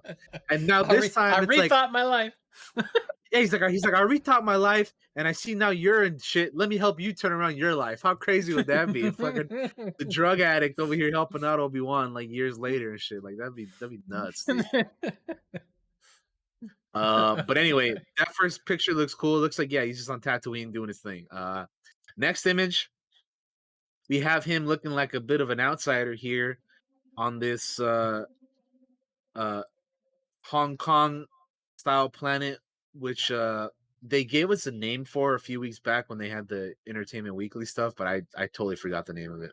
I love the look of this Um, place. Look at all the neon. Man, I love it. I love it too, man. Yeah, the Hong Kongish looking planet. It looks cool. Yeah, I'm this type of planet and environment is what I've been sorely missing from the new Star Wars stuff. Like, Mhm. I'm sick of going to another, Tatooine. Like, I get Tatooine's a big, especially for this story, it makes sense to have Tatooine. But like in general, like desert planets, like I'm kind of over that. Like I want to go to new environments and areas and planets and stuff. I just had a funny thought. We can't even escape desert planets by watching Halo, because we're literally on a desert planet in that show too at Yeah. times. I mean, it's a popular biome. I get it, but Everybody loves hanging out in the desert for some reason. but all I'm trying to say is I want to see more environments like this, man. Like, look at this, looks fucking cool, man. I want to hang around here, dude. Like, there's all these shady ass people around, but fucking just to like witness everything going on, like it'd be cool, man. Makes me think of Blade Yeah, Runner a little bit. I'm into it. So it'll be interesting seeing Obi-Wan navigate his way through this planet. Yeah, I'm excited. From what we saw in the trailers, it looks like he may be on the run from Reva here, or one of the Inquisitors or some. But yeah, and then finally we have the last image, which is of the Inquisitor, which I will say that the look for the Inquisitors. I'll say it looks better here than it did in the trailer, like because here it actually looks like he has some like shape to his head and not just like because in the trailer it looked like he was just an egghead with like a with the painted head and stuff, right? But here I can actually kind of see a little bit more of a slender kind of face to it, and not just the fucking he doesn't just look like Humpty Dumpty like he did in the trailer, right?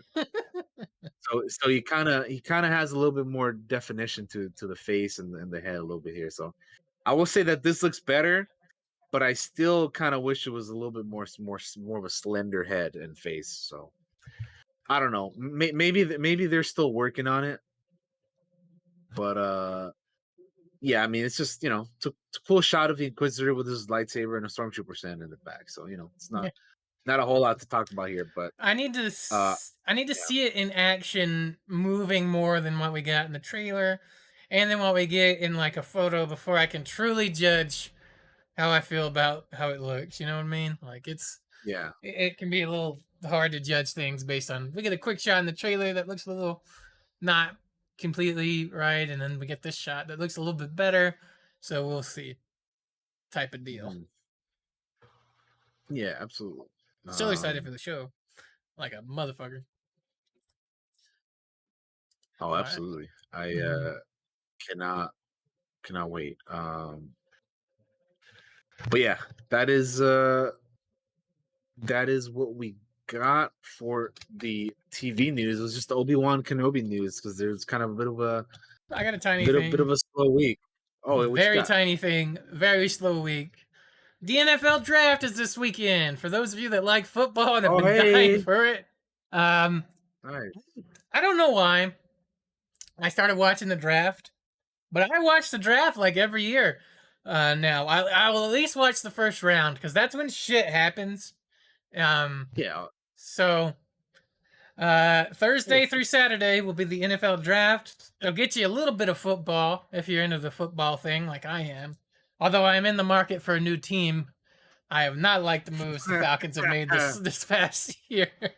Um, but we'll see. I'm kind of curious to who they'll draft, and I always like watching. You know, you might get another great moment when Jordan Love was drafted by the Packers and pissed off Aaron Rodgers for like 2 years. So, um, we'll see.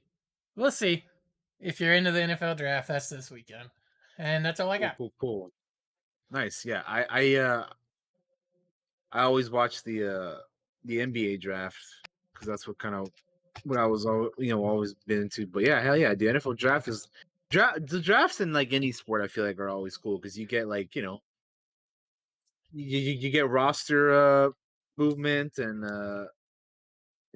trades It's and and it's all cool. kinds of shit going on. The other thing is, it's cool to hear the young guys talk and get up there and talk about their dreams and hopes and stuff, and see them get excited by who they get drafted by. On the flip side of Mhm. that, you have ESPN always talking about how this person overcame their dad dying in their youth, or this person overcame their dad running away in their youth, or something terrible. They always bring up the fucking tragedy. ESPN, let the kids enjoy the moment.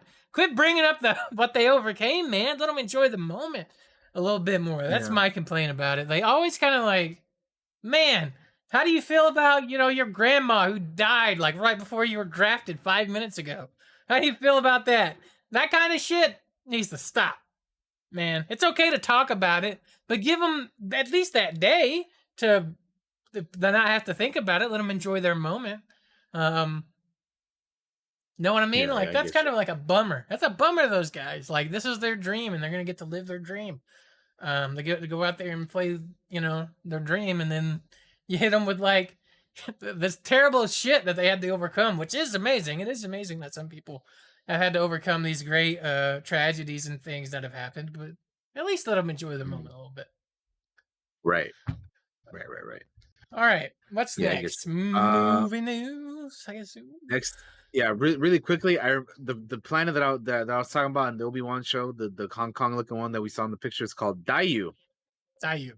Because I had to look it up real quick because I'm like, man, I they told us in the Entertainment Weekly article, and I knew it and then I blanked out because I haven't because the show isn't like a lot of this information is new, so I gotta you kind of retain it, and it's like, man, I'm trying, but there hasn't been a whole lot going on right now. But anyway, Dayu, that's the planet. Anyway, movie news. We have a few things here. We got a few things. Again, this should go probably just as quick as the TV news, but yeah. Okay. So first thing we got here is that Spider-Man Across the Spider-Verse has been delayed till June of 2023. So add this to the list of things that have been delayed and pushed back.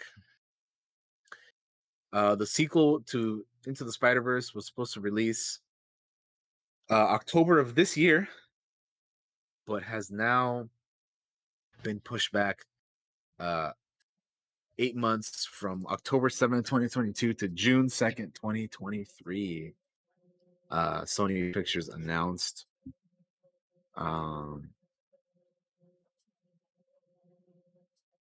Obviously, the first movie came out in 2018, which is crazy that it's been that long already, man. Like I Right. kind of like it came out like in I want to say December of 2018, and now this one was supposed to come out in October of this year, but it's getting pushed back until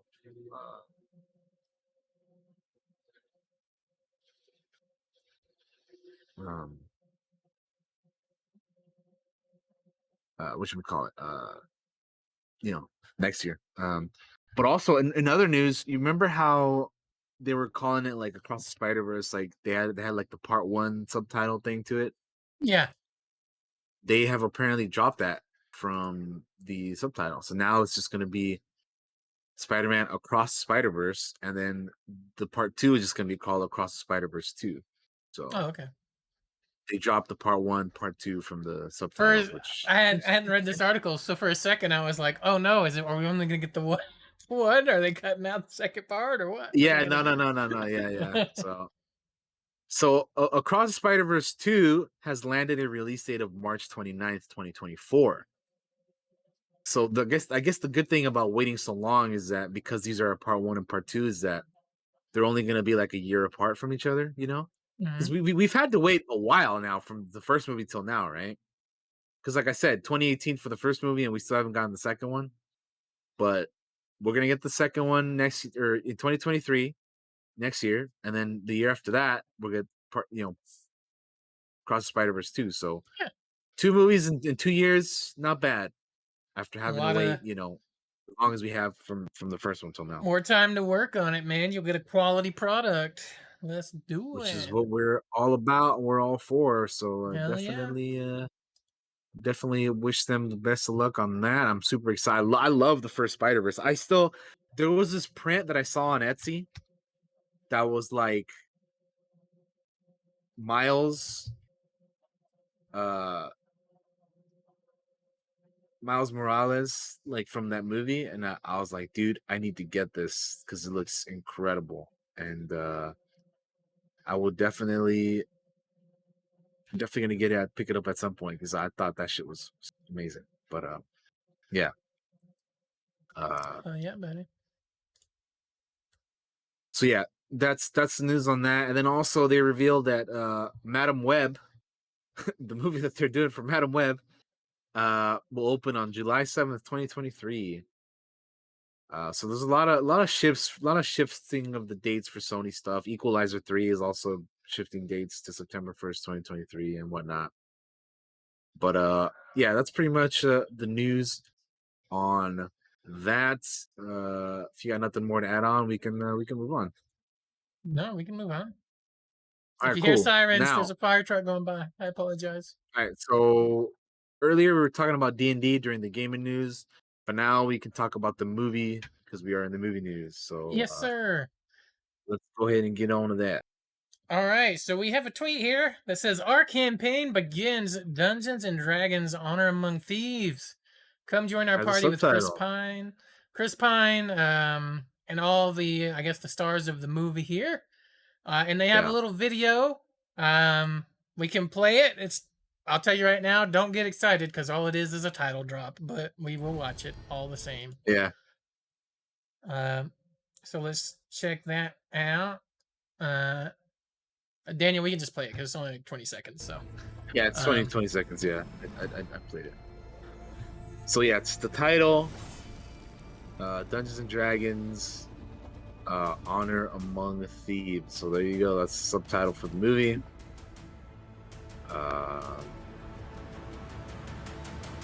Cool. So yeah, March And then 3rd next year. Yeah, release date.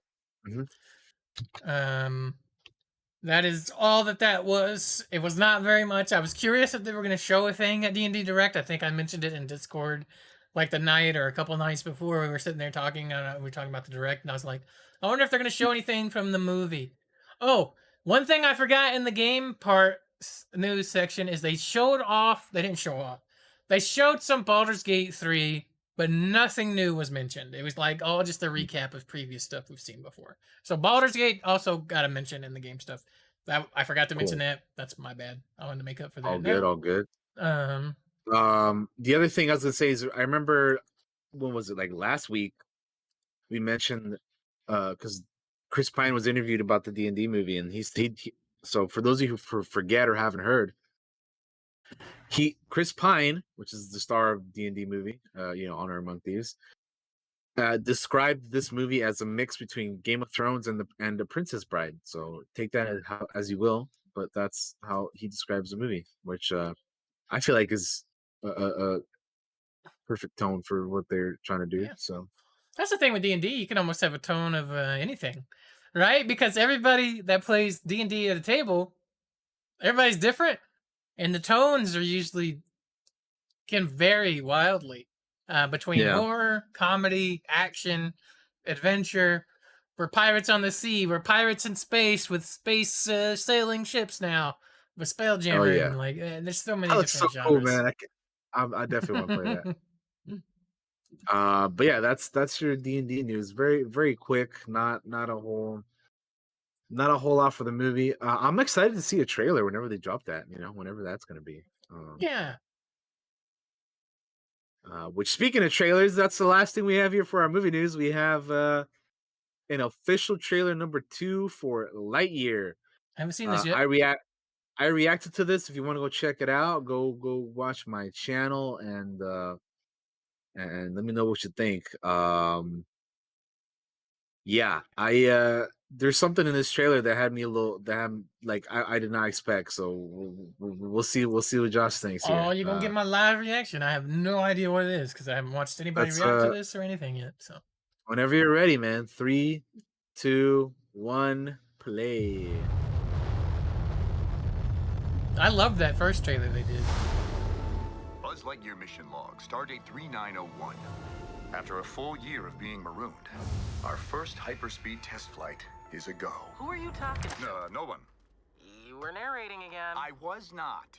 Just doing the mission log. You do know no one ever listens to the... I know that. Narrating helps me focus. Ready, Captain Lightyear? Ready as I'll ever be, Commander. Go. This is exciting. A new adventure. I'm gonna grant you 4 minutes to be off planet, but then you come right back to us. To infinity. And beyond. You are clear for hyperlaunch. Beep boop, beep boop, beep boop. Beep boop, beep boop, beep boop. Buzz, that was utterly terrifying, and I regret having joined you. Buzz Lightyear to Star Command. Come in, Star Command. Why don't they answer? Hey! Shh. The robots. The what? What is happening right now? Alicia? Oh no, that's my grandmother.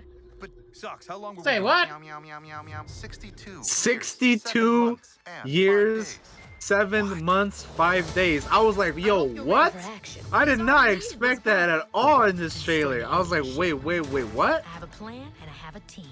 Darby can take any 3 things and This make movie them took explode. this movie is gonna take a turn that I was not expecting or anticipating at all. Hey, and what about you? Well, I thought this was going to be like a fun. And then you got Taika Waititi voicing your character, man. But it is not. Did I get it? Pretty close. I need the. You know what I'm saying? The harpoons. Buzz Lightyear!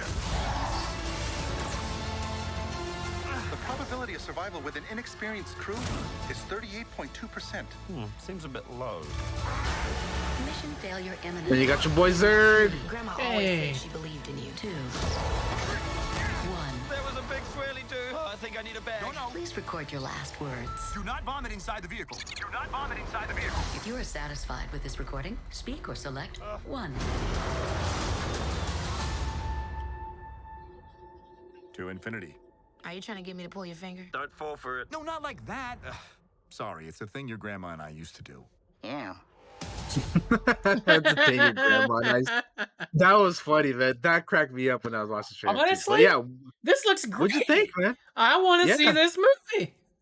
Dude, I did not anticipate or expect that 62-year thing at all. I was like, wait a minute, what? So Mhm. yeah, this looks like it's gonna be good, man. I definitely am excited to check it out, dude. Fucking Because Chris was Evans and nuts. time travel. Say what? Like I'm about it. I'm all about Yeah. the time travels and stuff. Like it looked great. Like Absolutely. the animation looks the best out of a lot of animation I've seen lately, and the music gets me. The dialogue is funny and quick, but I just think it looks Yeah. good. I want to watch this. Like, and I don't say that about a lot of animated movies, right? Like, there's not like a lot of animated movies that I'm like, I got to see that. I feel like Lightyear is like, I got to see that, So I feel like that says a lot about this movie. At least these trailers are selling me on it, Oh yeah, man. which is what they're meant to do. Indeedy. That's for sure, man. But yeah, that's the last thing we got for the movie news, man. So if you All right. wanna take our break here and then come back and talk about Rome, we can. All right, guys, we're going to take a quick break. I'm going to play some ads and put some music on for you guys. And then we will be right back to talk Rome. So don't go anywhere. And we will be right back after this.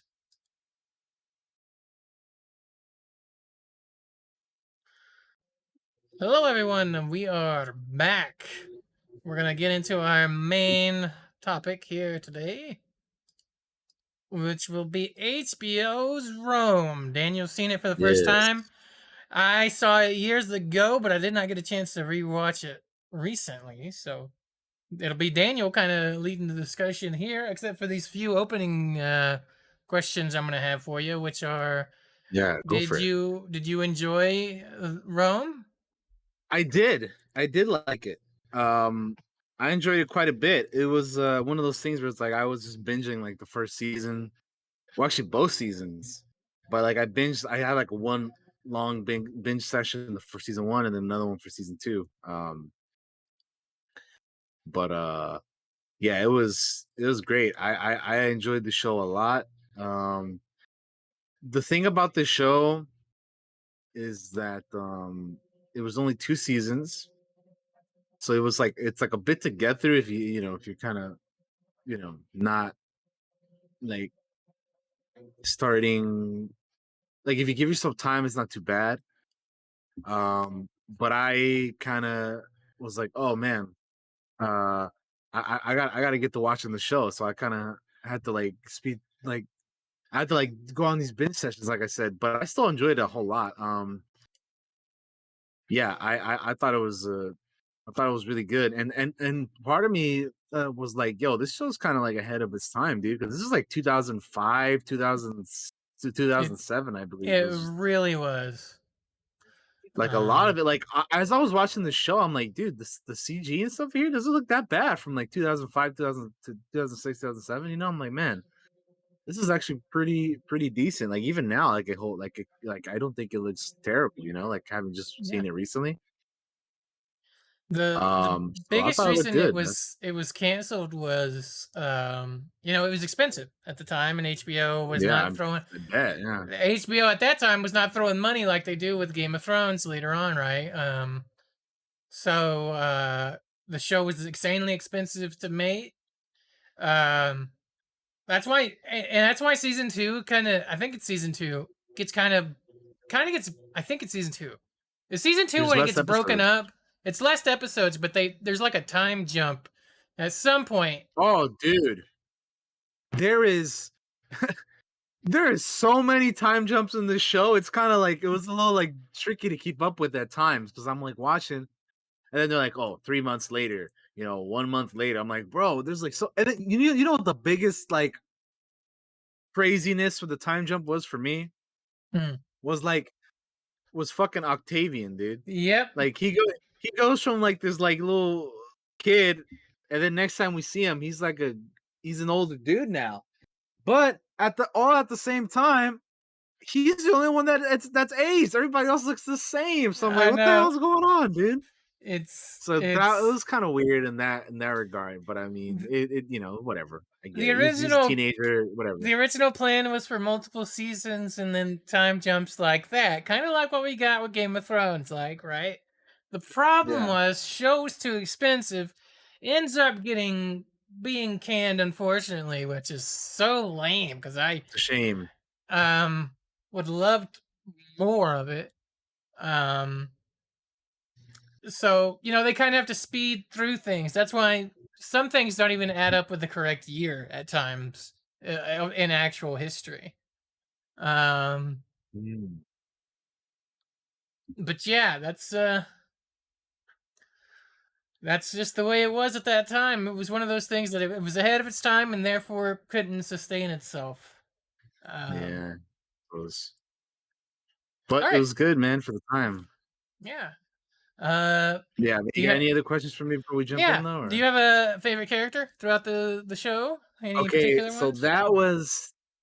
that was one of those things where it's like this show like has like several main characters, but like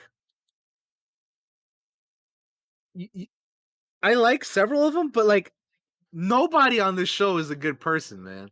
Like everybody is like there is no black and white here, man. Everybody is gray as shit in this, man. Like I'm like, oh, dude, I like Varenus, but then Varenus does some shit where I'm like, oh man. And then the Pullo, Titus is great too, but then he does some shit where I'm like, oh man, come on, bro. So it's like, dude, like those are probably the two ones that you're like, all right, we're here with these Mhm. guys from start to finish. So I enjoyed their journey. So I would say them, like both of them combined. 13. Yeah, 13. I Yeah, so love it's it. kind of Now hard to you kind of like separate two of them because they're so intertwined. But it's like, yeah. man, Now you know why fucking Thack and I are in Discord and we scream out 13 to each other. 13. Yeah, 13. I can join in on that now, dude. Yeah, No, yeah, 13. but yeah, I would say those two for sure. Yeah, they are. Uh, you're right. Nobody is like a good guy. Everybody in here, they're as Everybody does good some as you can get. despicable shit at one point. Yeah, I mean, it's it's a little bit more realistic, right? It's like Mhm. not everybody's always good all the time, and not everybody's always bad all the time. People try to do the best they can, but they make some mistakes that sometimes you get blinded by either rage or by sadness or grief or whatever, and you Mhm. do some stuff that you wouldn't normally do, because you're not yourself. Yeah. and and that happens a lot in this show, to several different characters, and there's a whole lot of fuckery that goes on, man. There's a whole lot of debauchery and shenanigans and like a bunch of It's Rome. bunch of There's a lot shit. of fucking in Yeah. this show. Oh yeah. Oh yeah. But speaking of which, there was a point in, I think, season 2 where Octavia uh goes to like an orgy, and then like the Agrippa brings her back, and then the mom he's like, oh, why don't you tell her where you really were? And then Atia's like, yo, where were you? She's like, oh, I was at an orgy, mother, no big deal, or whatever, something like that. And I'm like, just an orgy, huh? Like, oh man, these Romans, bro, they're what a time, dude. What a time. But yeah, Varenus and Titus definitely were I think the two guys. But even then, though, like I said, those two guys do some fucked up shit from time to time as well, man. Like, damn. Yeah. I really liked the actor who portrayed Julius Caesar in season 1. He was great. Mhm. He did a fantastic job. Fucking Mance Uh, Raider. James, yeah, and then you have what's his name, James Purefoy as Mark Antony. He did good Mhm. too, and all the like. So it's hard to like say who's a supporting character and who's like the main character, because I feel like everybody kind of gets their moment to shine in one They point or do. another, right? They do. Yeah. Like everybody, even like fucking Atia and Servilla, their whole thing. Which I'll be honest. At a certain point, can this end already? Like, how long are they gonna keep this going, dude? Like, Atia and Sevilla kept their beef going for 2 damn seasons, and like they had multiple chances to kill each other in several different points. And then by the end of it, I was like, please, can somebody just die already? I just want this to be over, dude. Like I was kind of over it by like a certain point, but then like Sevilla kind of just loses it, and after Brutus, Mhm. I know we're kind of jumping all over the place, but I'm just speaking on like little on things We're just right talking now about that characters. kind of, Yeah. yeah. So yeah, that happened, and I was just kind of like, man, like something needs to happen here. We need to resolve this because they've been going at this for like this entire show. So it got kind of annoying, after a little while, I but got you.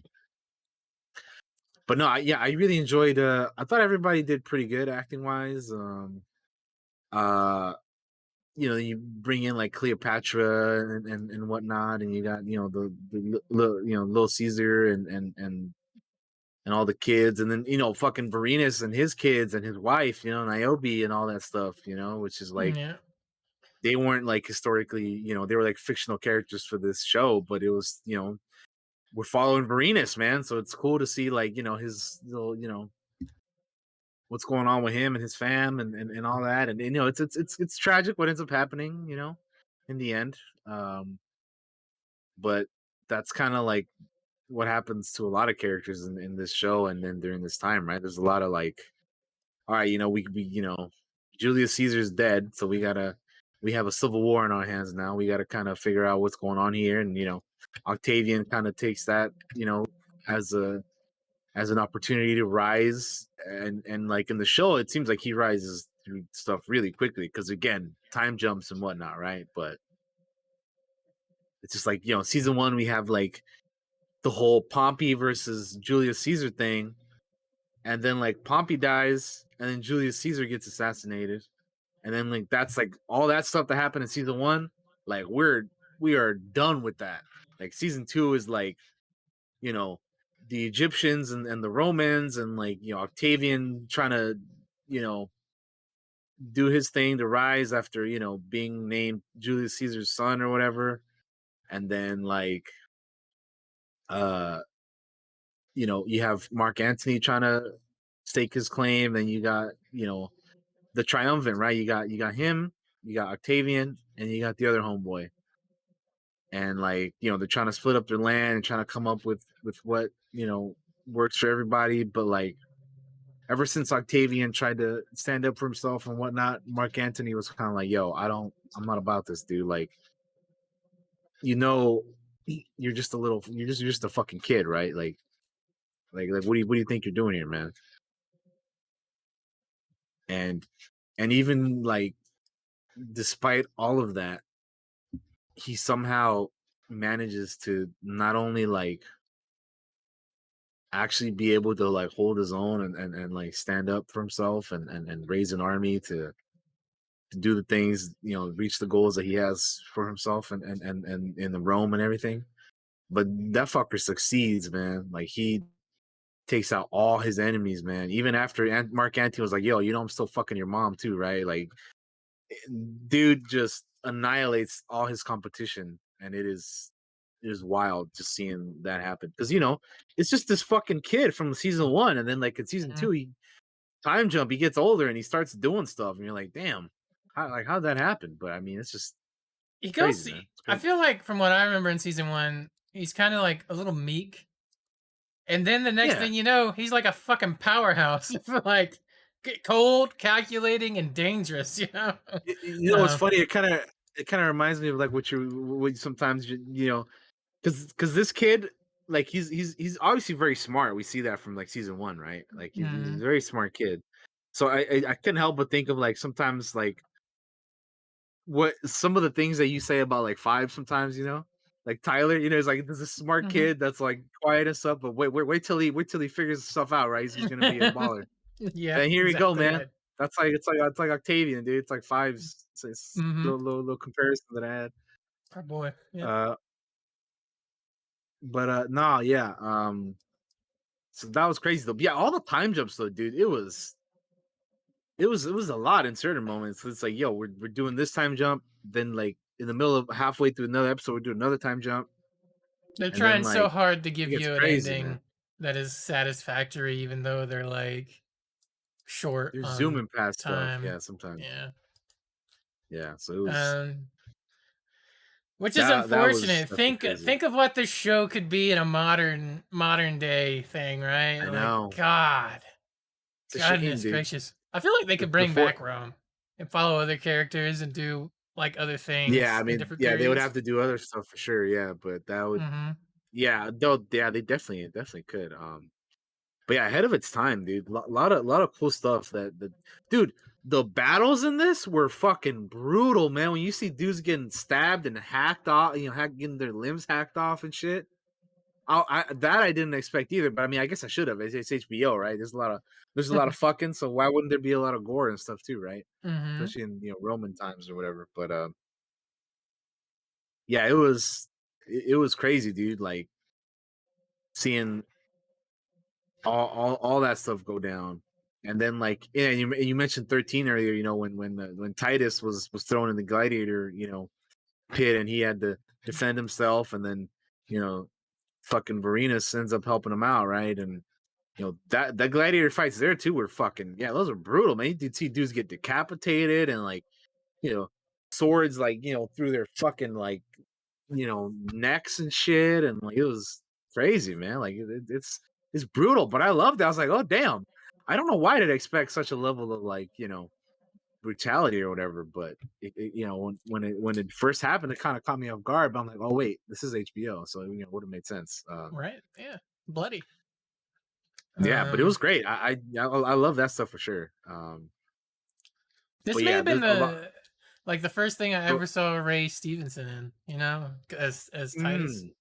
mm, Um, which yeah, I didn't even mention that, but both Ray Stevenson and fucking Kevin were amazing, dude. mhm.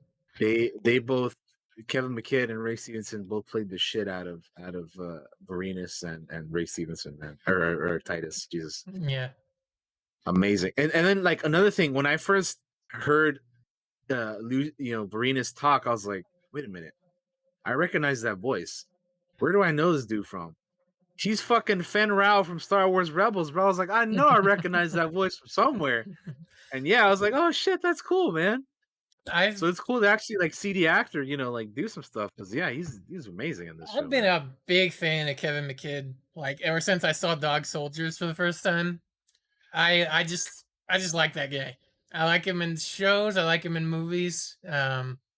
He's also he's fucking Soap from Modern Warfare 2 and 3. Yeah, Uh, yeah, he is. uh, like I don't know. I just like him as an actor, um, a lot. So if you've never seen Dog Soldiers, it's on my list for the upcoming Halloween movie watch that we'll end up doing that we kind of missed Sounds last year good. a Yeah, little no, bit. I haven't seen it, but yeah, no, definitely want to check it out. Oh my goodness, I love that movie.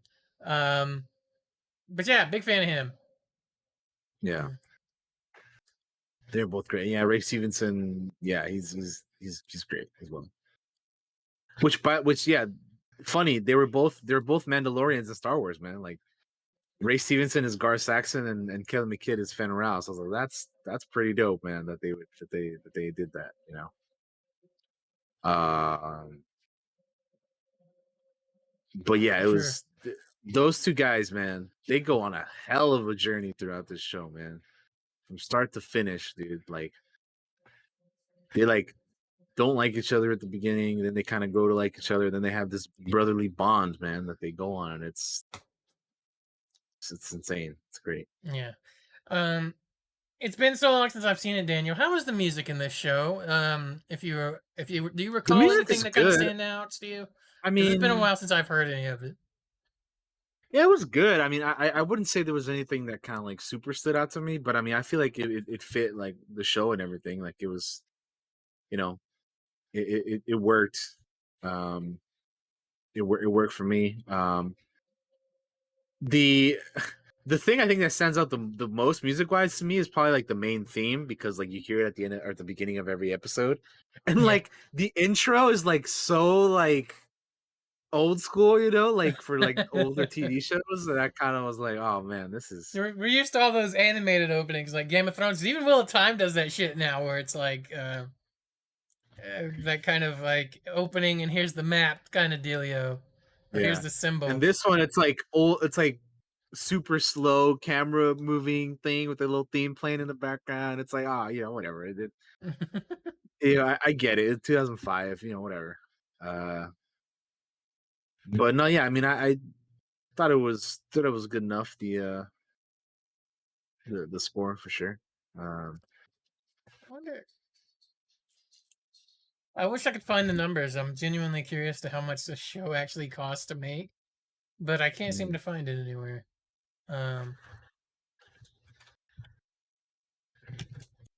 HBO. yeah, I don't know. That'd be a good question because I mean, yeah, like I said, like everything looked good. Like even now, for me at least, I thought it looked pretty great. Um, and this is from the mid to late 2000s. Like that's not a bad show, man. Here's what it says. It says in 2002, HBO and BBC agreed to co-produce the series, committing 100 to 110 million dollars US budget to the production of 12 one-hour episodes, with HBO contributing 85 million and the BBC contributing 15 million. So the BBC contributed like 800,000 is this euros, I believe, to Euros, yeah, um or every pounds, episode. Euros or pounds? One of them. I can't remember. I don't know the symbol. I only know the symbol for my own money. If it's BBC, then it's probably pounds. Yeah. But yeah. Yeah, it is pounds. That's it. It is pounds. 800,000 pounds to every episode of Rome, and that's its first season. That's a fucking expensive show. For back then, yeah. Yeah. That time. Man, Yeah, I just that's can't help but be like, man, I wish they would do something like that now. Because I love Rome. Like I love the Yeah. setting of Rome and stuff like that.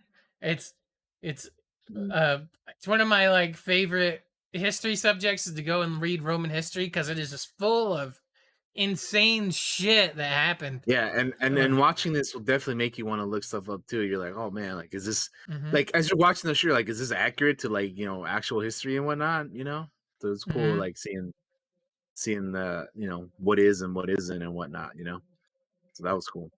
I've watched some fucking miniseries. Give me like, let me follow Hannibal taking on Rome in like a miniseries, man. I'd watch that shit. Um, Stuff like that would be uh really cool. Um, what else is there that we can talk about? What did you think of the swap over to Egypt and like Cleopatra and stuff in season 2? Because it's definitely like, Hmm. for me, it felt, I guess, in history, it's like a little sudden, especially in Yeah, the show for it, sure, because they're time it, jumping it, around. But yeah, it felt that way, and it felt really sudden in the show too, because again, we're kind of like time jumping a lot, and like you have less episodes, and you have only so much time to tell it. I mean, we did see Egypt in like season 1, I believe, too, because Julius Caesar yeah, went over there, and we saw that, but it was for like what, like an episode or something, you know. Which we get to see Titus, how do his thing with Cleopatra, and obviously uh Julius Caesar did as well, but like yeah, in season 2, yeah, it's kind of like we're kind of like here now, and then like Mark mhm. Antony's already over here with Cleopatra as well, and it's like, well, damn, a I lot of already. things in season 2 feel rushed. Like season 1, I kind of felt like it was kind of natural, and they like Mhm. took their time with things, and it made sense for them. Like ending season 1 with the assassination of Caesar, I thought was great. Like that felt like it made a whole lot of sense.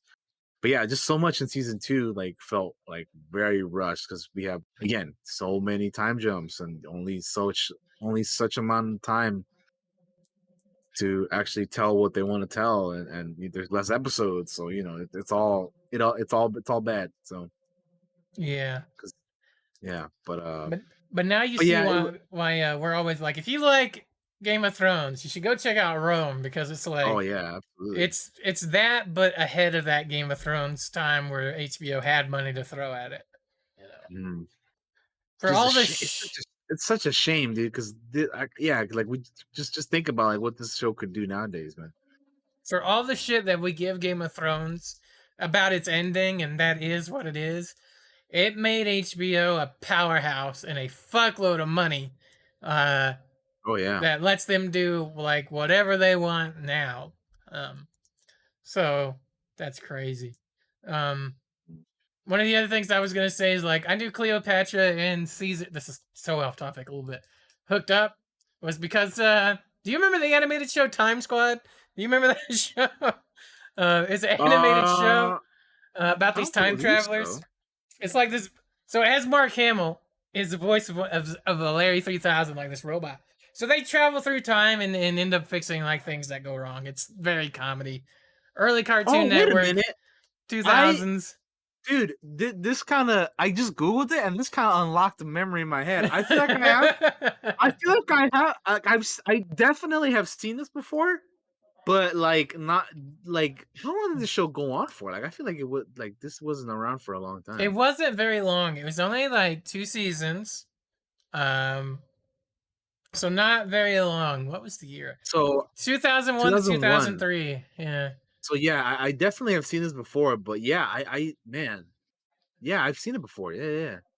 I just didn't remember what the hell the name of it was or what. But as soon as I saw the picture of the kid and the robot and the dude, I was like, oh yeah, Yeah. So memory the unlocked. But anyway, carry on. yeah, the reason I brought that up is like there's an episode where like Larry and like the Buck, the cop, time cop guy, fall in love with Cleopatra, and like the third Mm, character ends up bringing in Caesar, and he's like, well, historically, these two characters ended up meeting each other and like dating. And I remember thinking, like, wait, for real? And even like a little, however old I was at this time, 13, 11-year-old me, whatever it was, in that time period, uh, was, because I don't remember exactly when I saw the show Time Squad, was I went and looked that shit up because history, even as a kid, I was always in, and I was like, oh wow, they really did at some point yeah, meet up and kind of hook up a little bit, and yeah.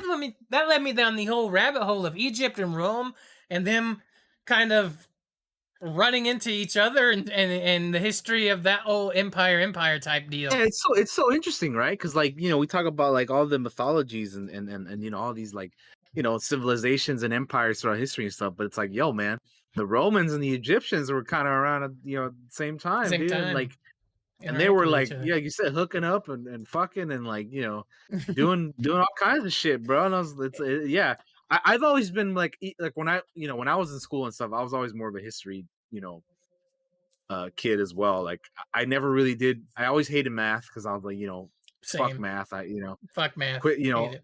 Like who decided to put the alphabet in math? Fuck you. Um, but yeah, I was never good at math, so I always hated that. But history and like science and stuff was kind of always more so history than anything else. But yeah, I was always more into that. So I like definitely science. intrigued I me was just more. bad at it. Yeah.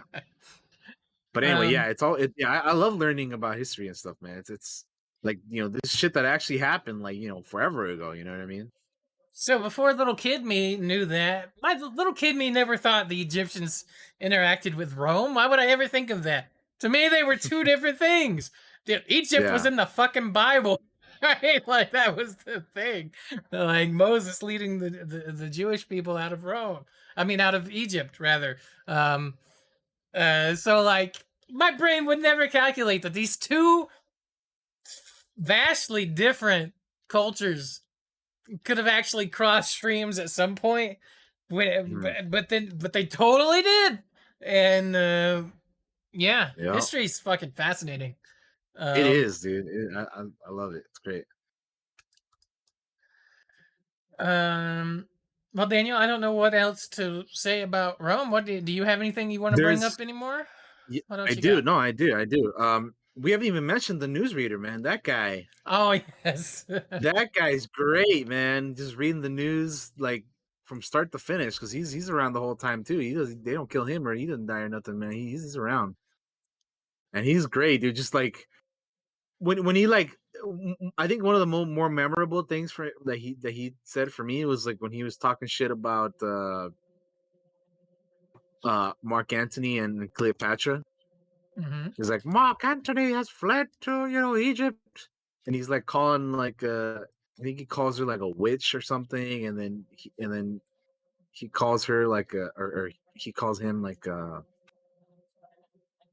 I forget what exact word he uses, but like it's funny like whenever he like talks shit, like Hmm. in that stuff. And then like whenever he's like, good news from such and such, the battle of this and this, and then we're victorious, and then when he like pronounced people's full names like Gaius, Julius, Caesar, that kind of shit. Oh, and Yeah. speaking of the language, dude, the the la- the like the stuff that they would say, like I piss on this person or I curse, this and that shit is great. I love that shit, dude. Like I piss on, whatever the fuck this person said. Like that shit is great, dude. They use that one a lot. Like I the I piss on whatever thing. Hmm. That's a regularly used phrase that people use a lot in So the Daniel, show at least. I'm gonna spoil you something, a little something about Yeah. Dune. About the Dune miniseries. The newsreader is the guy that plays Baron Vladimir Harkonnen in the Dune Oh yeah, miniseries on Sci-Fi. That is that same actor. So when you look that's at him, funny. that's the Duke. I mean the Baron, not the Duke. God damn, get my wires crossed on Dukes and Barons. That has to be something. Seeing him as Yeah, fucking I the can't man. wait for you to watch Dune Part 2, and then I want you to go watch the miniseries. I mean, yeah, Uh, man, they gotta do part two. But anyway, yeah. What else? What other uh, characters? Oh man, I know I mentioned earlier about like Lucius Varenus and Titus Pullo like being like dudes that you like to follow in this show, but also like mhm, they fuck up and do things that you're like, man, why? Like, what are you guys doing? So in particular, what I mean by that is like with their ladies, like mhm. you know, like Varenus and Niobe and his wife, like all the whole situation with that, like it's fucked up, man. Like you know, she thinks he's dead, so she has a kid with another dude, and then he comes back and finds out, and he obviously loses his mind. He goes ape shit, and like she ends up like killing herself, you know, and then his kids kind of resent him and hate him for that, the fact that like you know I think like I believe they think that he killed her, and he even tells him like, oh, I was gonna do it but I didn't, like she ended up like doing it herself or whatever. Mhm. But that whole thing is messed up. And then like, dude, Titus and Irene, like that's Yeah. fuck. And then with Gaia and everything too coming in, and like Gaia like ends up poisoning Irene because she's a jealous bitch. And like, oh man, that whole thing is all kinds of There's fucked a up. But there's a like, lot of tragedy in this show. there is a lot. But also like those two dudes, like kind of they fuck up, man. They're not to blame Mhm. for any of it too, because they do some shit that they shouldn't have done either. Like when Irene was like, "Yo, fucking, take care of the situation," because she's being disrespectful or whatever. And what does Titus do? He fucks Gaia instead of like telling her to not So it's he fucked up, dude. Titus fucks a lot in this show. He does fuck a lot. He fucked Cleopatra, man. Like that, Mhm. fucking spoiler alert. The kid at the end there, man. That's eh, Mhm. that's how the show ends. He's like, yo, let me tell you a little something about your father, I'll actually, tell you real about quick. your father. Yeah. Yeah, Fuck, but I would have loved to seen the continuation of it. Like. yeah. Mm. And then like Varenus, and what happens with him, and he kind of gets a goodbye, with the kids and everything. But yeah, you're yeah. This show has a lot of tragedy, and it's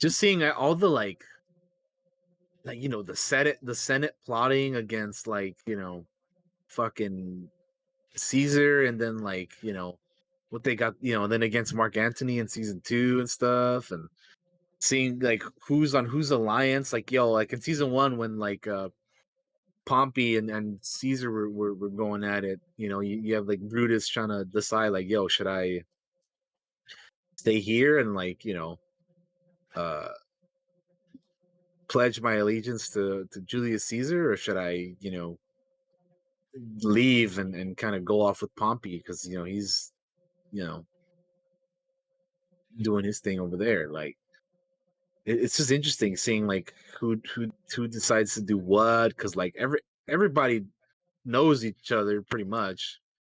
So it's kind of like I know what if you don't. Yeah, I know if you don't side with me, then I know you're up to no good with that other crew over there. But yeah, it's just so interesting, like seeing all this go down. Um, Mhm. and yeah, like you were saying with the history stuff, like I enjoy seeing. I enjoyed seeing like what like actual history they included into this, and then like what was just kind of like fictional and made up. So I found myself like looking stuff up at times, like, yo, this is this character actually real, or are they fake, or did this happen, or like And then like it didn't help that season 2 was kind of confusing with the whole time jumping and whatnot. But yeah, no, I mean I thought everybody like acting wise did a good job as well. I enjoyed seeing everybody do their thing. And yeah, it was overall, yeah, just a great show with a lot of great performances and whatnot, and a lot of cool, memorable characters. And it's just a shame that this show was kind of started and ended like before its time. Like it's just a shame, like it was around the time in the mid to like late 2000s where we had this and like Deadwood, which we also recently watched. If you guys want to Yeah. go check out our episode on that, go check out our episode on Deadwood.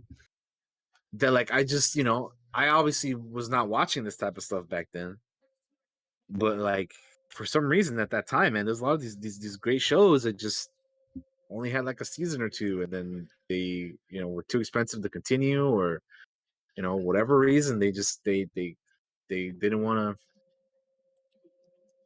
want to you know uh move forward with. Like same thing, I said the same thing about Firefly. Like that only had like one season as well, and like that Mm-hmm.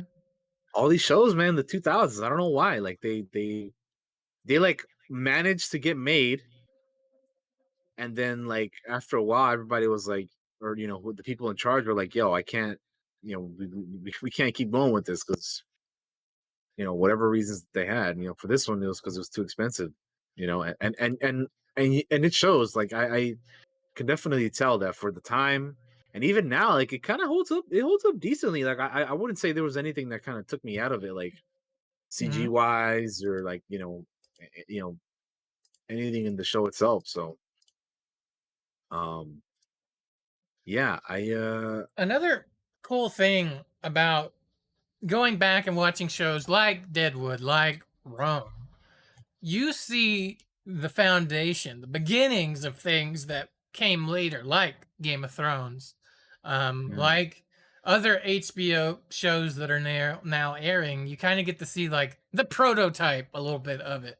Um, there's a lot of characters, for example, in Rome that wind up in Game of Thrones. Fucking Mance Rayder plays Julius Caesar, right? In this yeah, that's a good show. point. Niobe is played by She's one of the oh my sand god, snake, or no, not sand snake. She's one of the the with mother Dorn, yeah, the Dorn Dorn ladies, people, yeah. yeah, yeah, Ilaria yeah. Sand, That's that's what I it. was thinking of. Uh, um, Which, by the way, she's gonna be in the Obi-Wan show as well. So that's gonna be cool. fucking Uh, Brutus as but yeah, no, well you're totally right. Yeah. is played by Yeah, Tobias Menzies. Yeah, who we've seen in as I've seen him in several things. in Yeah, fucking like a big career, but I was thinking in the Game of Thrones. Ed Muir. Sorry guys, I forget characters' names Edmure because I haven't Tully. watched Game of Yeah, Thrones in so long. I haven't thought about it very much. But all of these actors yeah, were in that show, and I assume like it was a good chunk of it is probably like we saw Rome and we want them in Game of Thrones. Like yeah. um Makes sense, dude. Yeah, they did good. Yeah, I don't feel like there's anybody in this show in Rome that I'm like, yo, they were kind of terrible. Like everybody was pretty solid for what they had to do. You know what I mean? mhm.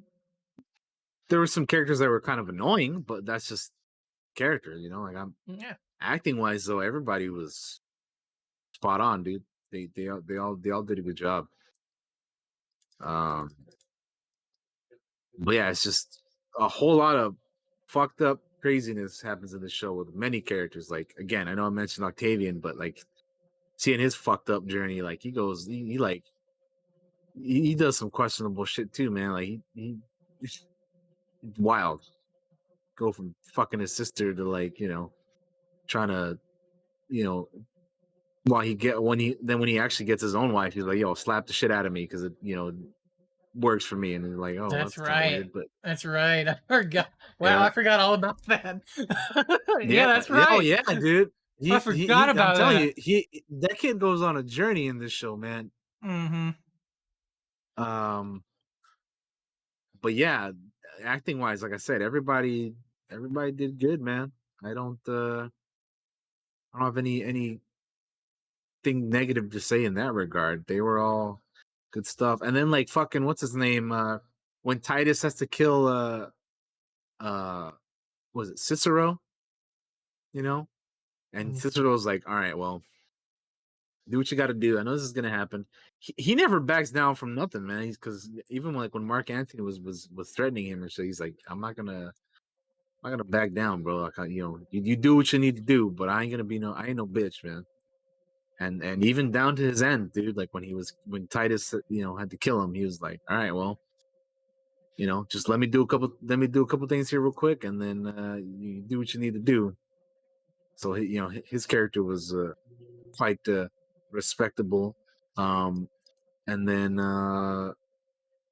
yeah, it was cool seeing, like, I know we talked about Egypt a little bit earlier, Mhm. but like whenever we get to like go from like traveling, like for example, like whenever Atia and like Octavia went from like Rome to Egypt, and they're like, it's just funny. Like, I know, yeah, we were saying earlier about like how Romans and Egyptians interacted with each other and stuff, and like it's just funny seeing like what Romans, think of Egypt, right? They're like, oh, this place is so hot, and like, basically like these people are like, they're like, oh my god, they're savages out here or whatever, right? Kind of like Mhm. they think they're like better than everybody else, right? The Romans.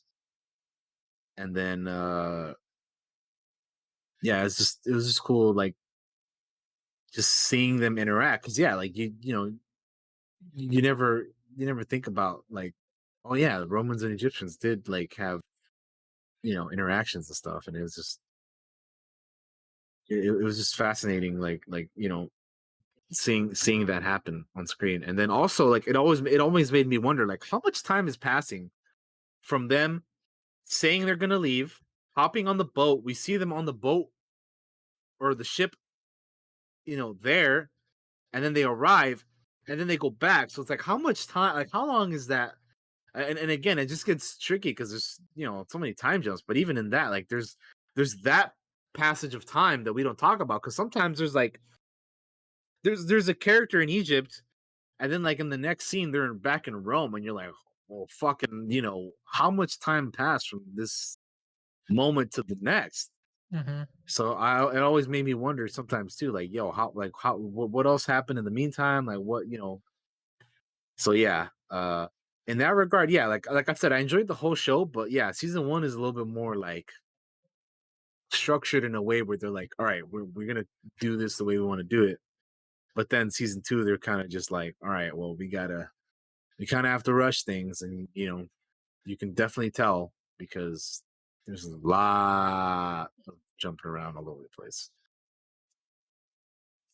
Um, Well, I'm glad you got to mark it off your list, man. One more thing that yeah, dude, that you it's one of watched the, like this I said, year. one of those shows that like I never watched when it came out, but I'm glad I finally got to watch it, because for years I've heard stuff about this show, Mhm. and And I'm it's glad you like liked it too. I gotta check it out. Yeah, oh, it was fantastic, dude. It's great. It's just, again, it's just a shame that it's like one of those things that like you can't really.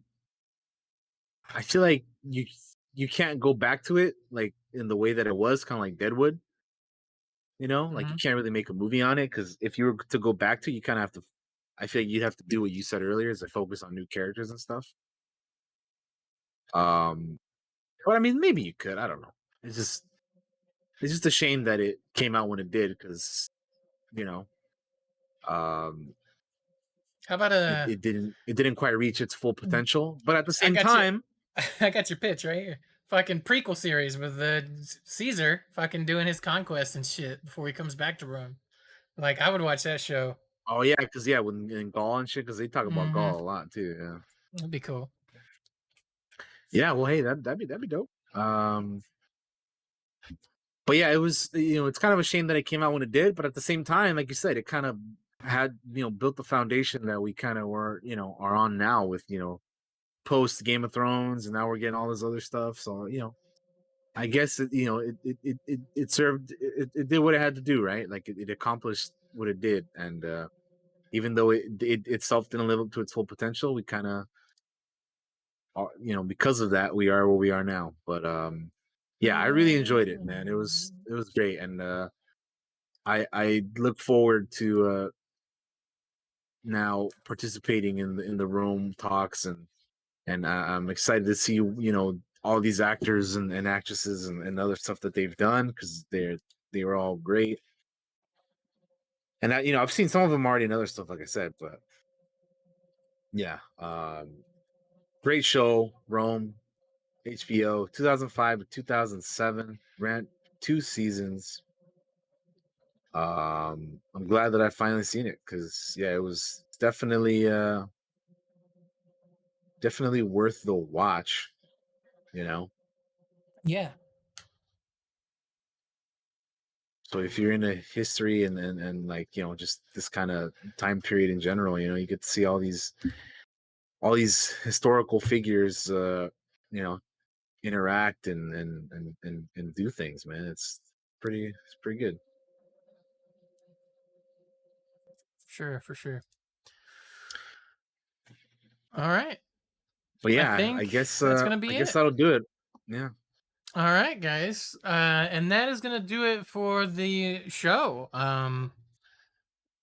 Yeah, I think we're gonna say our goodbyes. I gotta run to the store after we're done here, because I think I'm gonna do a little cookout while the sun's still up and it's nice weather out. Hey, very Um, nice. so I need to go grab a couple steaks or something, throw on the grill. Um, Oh yeah. Daniel, I'm glad you liked Rome. Yes, One more sir. thing to cross off the list and all that cool stuff. All right, Indeed, indeed I have. we're gonna throw it over to you so you can say your goodbyes. You're up, sir. All right, guys. Thank you all for joining us. Uh we appreciate you hanging out, watching, listening, however inter,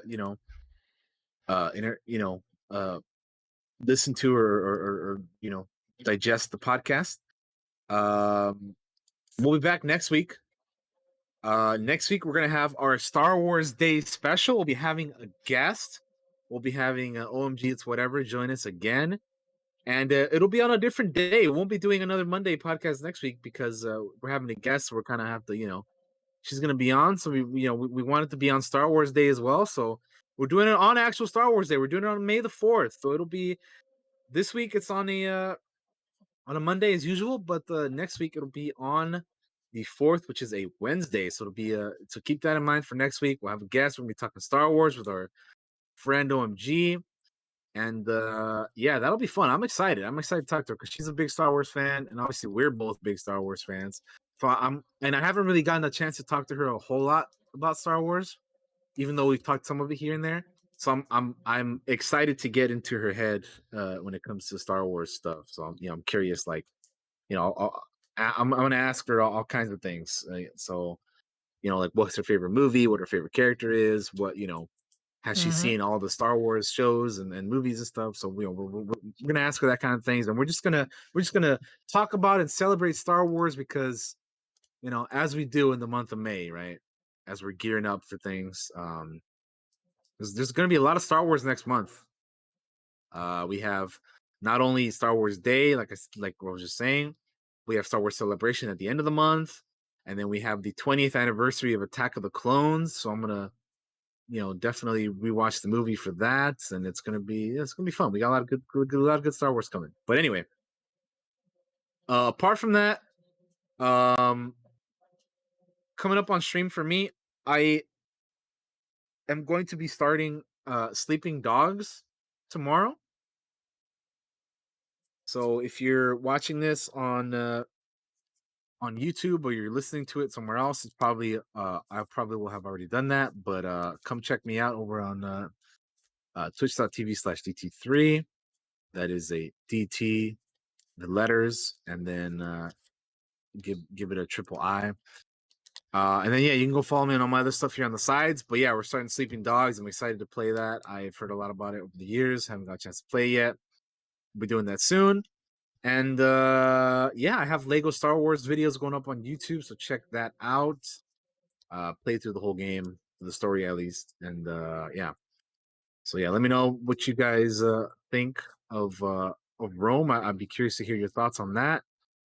If you've seen it, if you haven't, definitely go check it out. I recommend it. But yeah, other than that, we'll see you guys next week on Wednesday for some Star Wars talk with OMG It's Whatever. Have a good one, guys. We'll see you all next time. Thanks for watching and listening. Bye bye and peace out.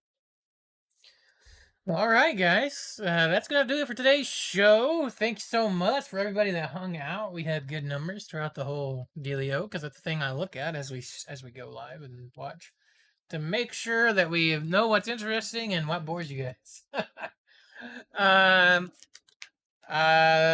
Coming up on stream for me, nothing. I have no plans, but you never know. Keep an eye out. I need to get back in the swing of things. I treat my streaming like very casual and just kind of hop on when I want to kind of stuff. I just do it for fun. Hopefully, I'm excited for next week with our guests, and I hope you guys are too. Take care of yourselves, take care of each other. Thank you to Daniel for being an awesome co-host as always, and thank you guys for hanging out in chat. We will see you all next time. Bye-bye.